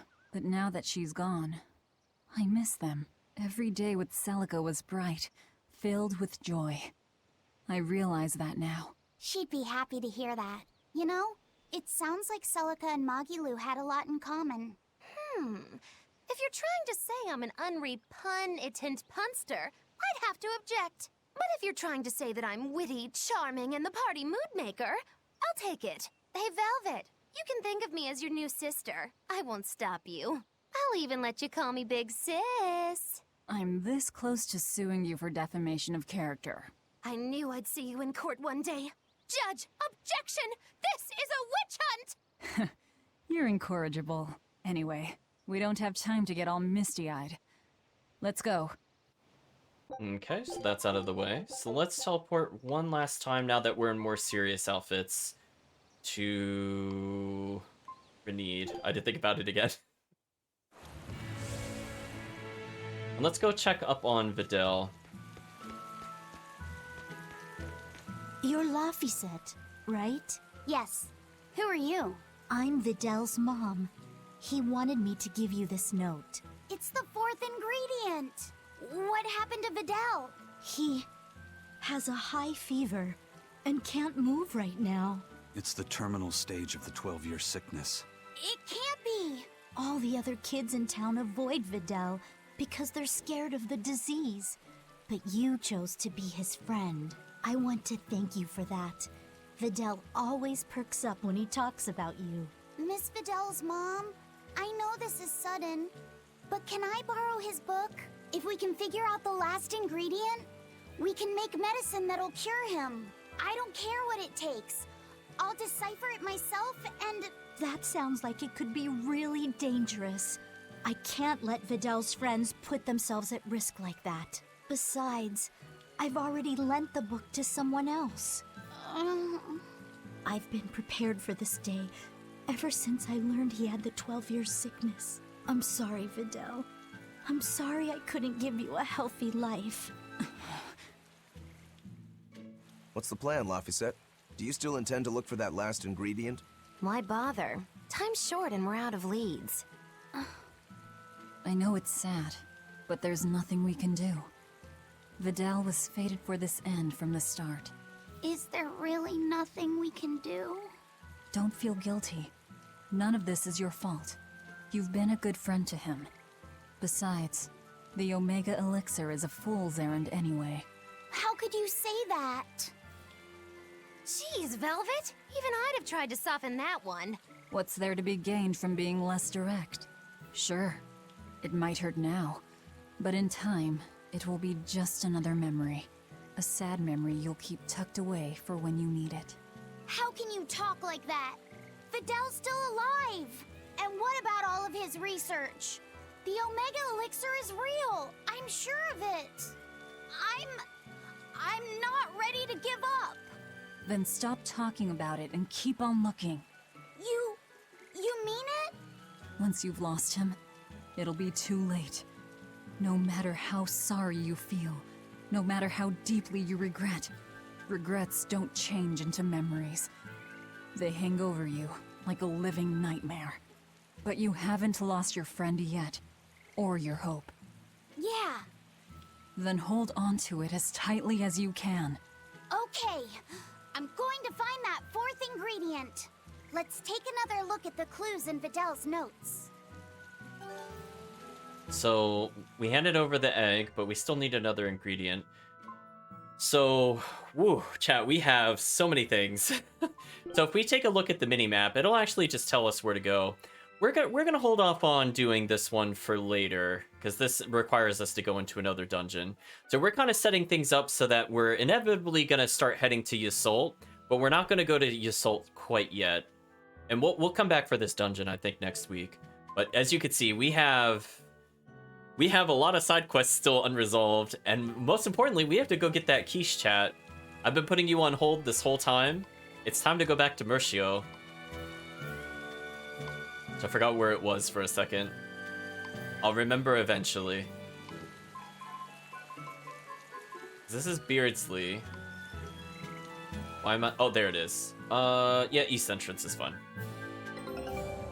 Oh, Expedition returned. So we still need a lot of money, chat. So I'll probably get a little bit of money between this session and next session. Because as I said before, we're coming across Adamantine, which costs a lot of money to enhance compared to some of the other things that we found. Like, we could take an amber weapon up to +9 for, like, barely 50k from what I remember, but comparatively, Adamantine would probably be about 1 million per item, which is kind of insane.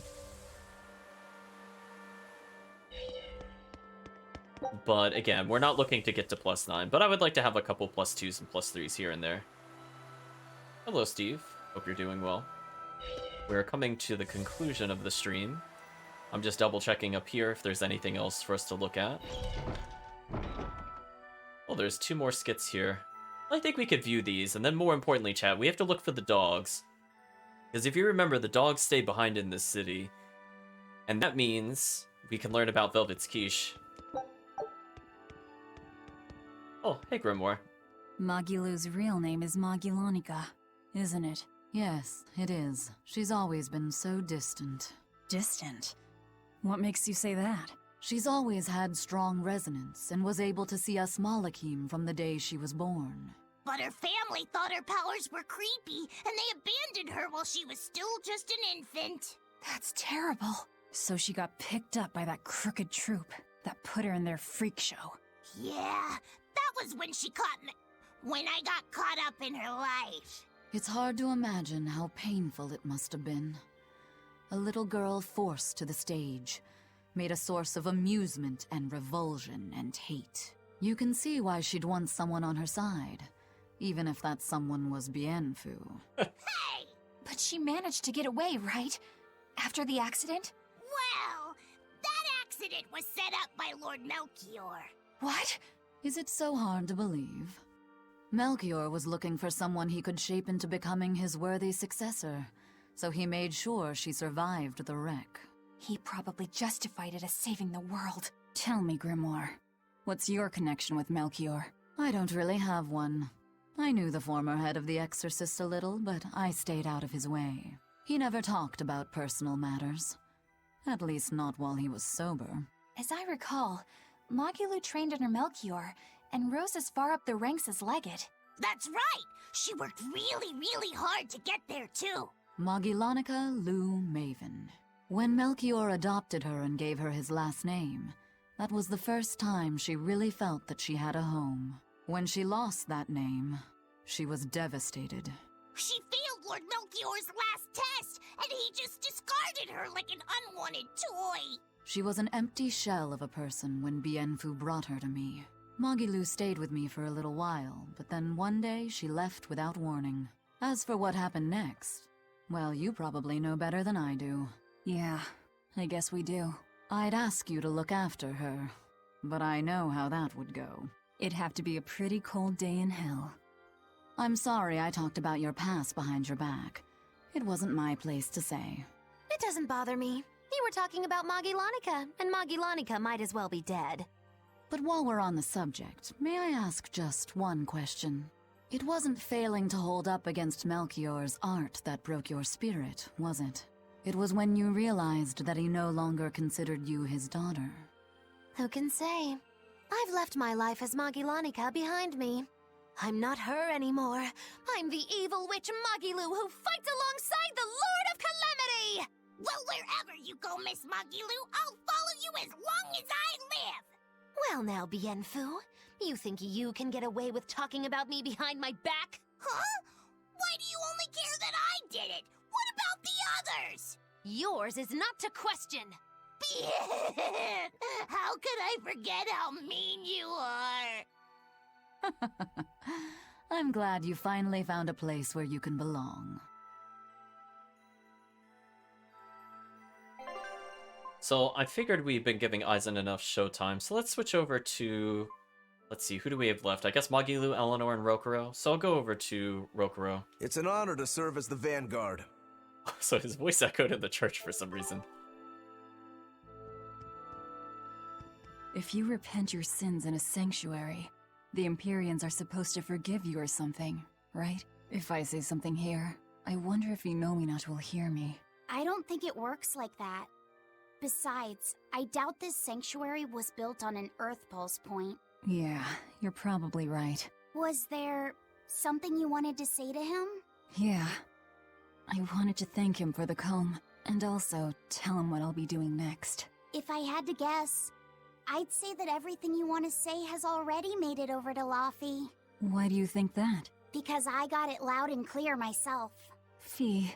Malachim turned people's prayers into blessings. What you pray here and now may or may not reach Inominat. But it will give Laphicet strength. Alright. Then I'll pray for just one thing. Please. Take care of... Do another quick save here. So one thing I'm not 100% certain is if the Quiche sub-event is blocked by another event. I hope it isn't. Otherwise I will disappoint everybody. So hopefully we can find the dogs without being forced to go into another sub-event. Let's continue down here for now. Let's explore north real quick before we head closer to the inn. We'll take the tarnished coins. Nobody's over here to talk to, unfortunately. But that doesn't mean we still can't get the sub-event with the dogs. Let's see. I think we've talked to everybody here before, but Medusa has a quest. Wondering if we can... Nope. Kamawanna's come down with a fever. What? I've been tending to her, but it just won't go away. She just keeps mumbling over and over about how she doesn't want to take her mom's medicine. Kamawanna. We've heard her talk about her mom's medicine before, haven't we? I gather that it's something her mom used to make her take whenever she came down with a cold. It might be something specific. If there's any left, it would be back at her old house in Haria, right? Probably. I don't know if it'll work now that she's a Therian, but I'll go and try to find it. You'll do no such thing. I'm sorry, but the Abbey's still looking for you, and there's no way I'm about to hand you over. Don't try to stop me, Velvet. Look, we'll go to Haria. You stay here and take care of Kamawanna. Eleanor. Velvet, if you try to fight Medusa, it won't end well. And I would back her up, too. Look, if we have time to argue about this, we have time to go find that medicine ourselves. Yeah, I guess you're right. Thank you. Eleanor, why are you going so far out of your way for Kamawanna? After my mother was taken from me, I found myself an orphan of the Abbey. I grew up figuring that I'd probably become a nun and spend my life in mourning. But on the night of the Advent, my inner resonance awakened. I honestly believed that I had been given the power to change the world for the better, you know? Less sorrow, less suffering. But even after I donned the mantle of the exorcists, I was still pathetic, full of ideals, but so ignorant of the way things really work. That ignorance is what drove me to go after Mahina and take her away from Kamawanna. I can't change the past, but at the very least I can atone. I'd do anything to give her a chance. All right then. She's in your hands. We'll be as quick as we can. Luffy felt something when she said that. What was that I just felt? Laphicet? Is everything okay? Yeah, it's just... I don't know how to explain it, but I sensed something, and it wasn't good. It's like something dark dug itself into my chest. Eleanor's the same as always, right, Rokuro? Nothing different? Yeah, same old fired up Eleanor. At least, that's what she projects. Oops, subtitles there kind of gave up. I saw a couple different typos, but that one I think it said like, there's a cheap project, which is not quite right. We're just taking a look at some of the items here. Oh hey, look, a new item. Yeah, we want to double check some of the later stores just because we don't have those capabilities. So we'll purchase it for later.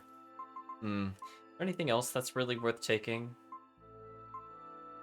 Not really. Again, we'll be a bit more selective going forward with some of the items we purchase, since we have enough for other materials. I'm gonna check in here real quick. See, we're not allowed to interact with the dogs because of Kamawanna. Chat, we can blame Kamawanna.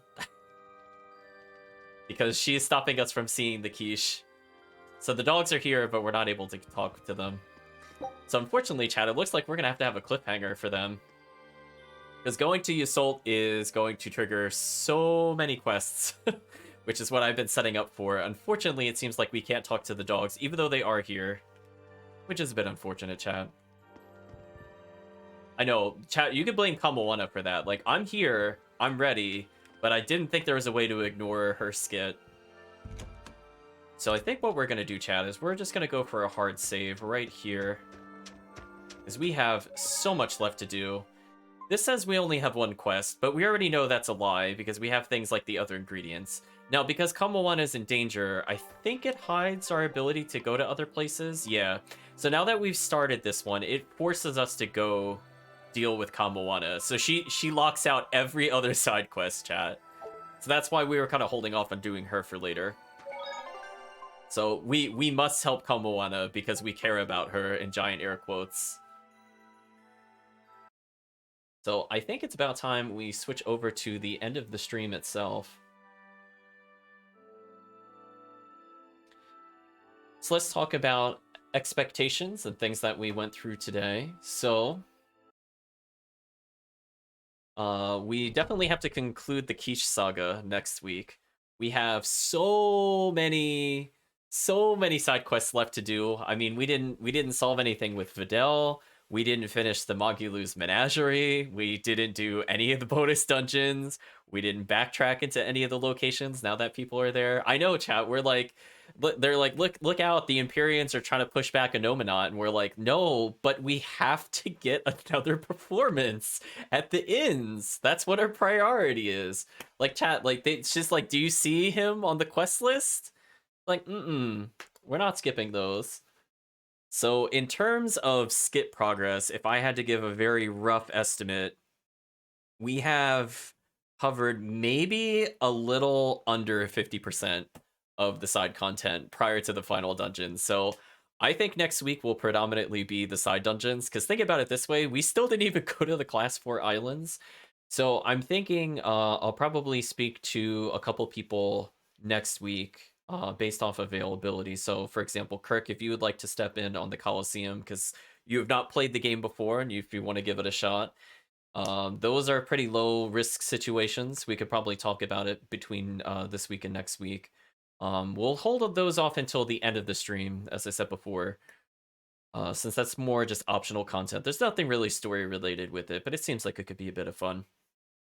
And again, we still have so many skits to go through. So many skits. You know what I'm thinking we'll do next week? We'll take a preview of some of the bonus bosses, but we will not choose to beat them, I think, on this current go.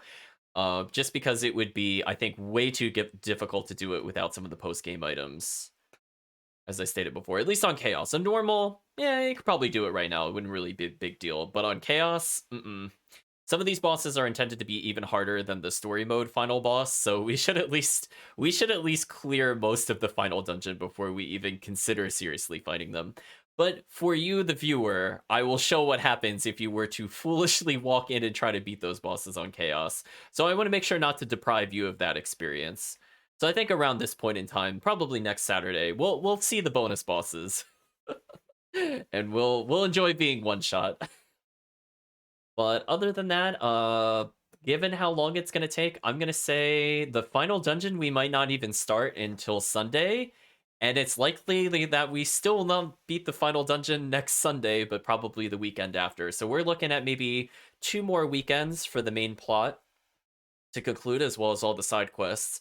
And then from there, once we beat it, presumably within 2 weeks, we're going to open up all the post-game content. So that's more cameo fights, this is more side quests, this is more cleanup, and this also involves the bonus dungeons. So we still have quite a bit of content to go, and we need a ton of levels if we are going to have any hope of surviving the endgame content. But so far, for a kind of low-level-ish run where we just try to get 100% of the side stories, we're doing pretty well. So not too shabby on Chaos, chat, not too shabby. So I think we have that to look forward to for next time. So I'd just like to thank you all for stopping by. I appreciate the comments throughout. Hopefully the chat enjoyed some of the mix-ups of the outfits in this stream, because I know we've been using the other set for a while. Again, if you feel like you would like to see something in particular for the outfits, always feel free to just post it in the chat, and we'll just kind of change it at this point, since it's always nice to keep things fresh. I guess the other thing I wanted to state is that... yeah, I look forward to beating the game. I'm curious what Kirk will think of the game. We'll ask his impressions, because I know he is a first-time viewer of the game so far. But we'll wait for the end of the game. We'll definitely talk about it, because we're gonna have to sit through the Berseria credits. That is quite a while. We're gonna have to talk about that topic. But hopefully, this game has piqued the interest of people that have not seen the series before. I do want to remind people that we've been recording the streams on to YouTube and the Ziggy Fixter VODs. So if you happen to miss a week, because we go through a lot of content each week, generally I upload the videos there about a week after the streams. So in the meantime, Twitch would kind of cover the gaps between those. So hopefully, if you want to go back and if you happen to have missed the Zesteria playthrough, you can watch it. I don't recommend would be a strong word for Zesteria specifically, but definitely if you feel like you've missed anything, always just check out the YouTube channel. We've been pretty consistent the past, like, I want to say, how long has it been, chat? Like 6 months? And uploading the videos there. So you should be able to see full playthroughs of most of the games. So with that, I'm going to say thank you all for joining. I hope you had a good time, and hopefully you have a good day or a good night, depending on the time zone.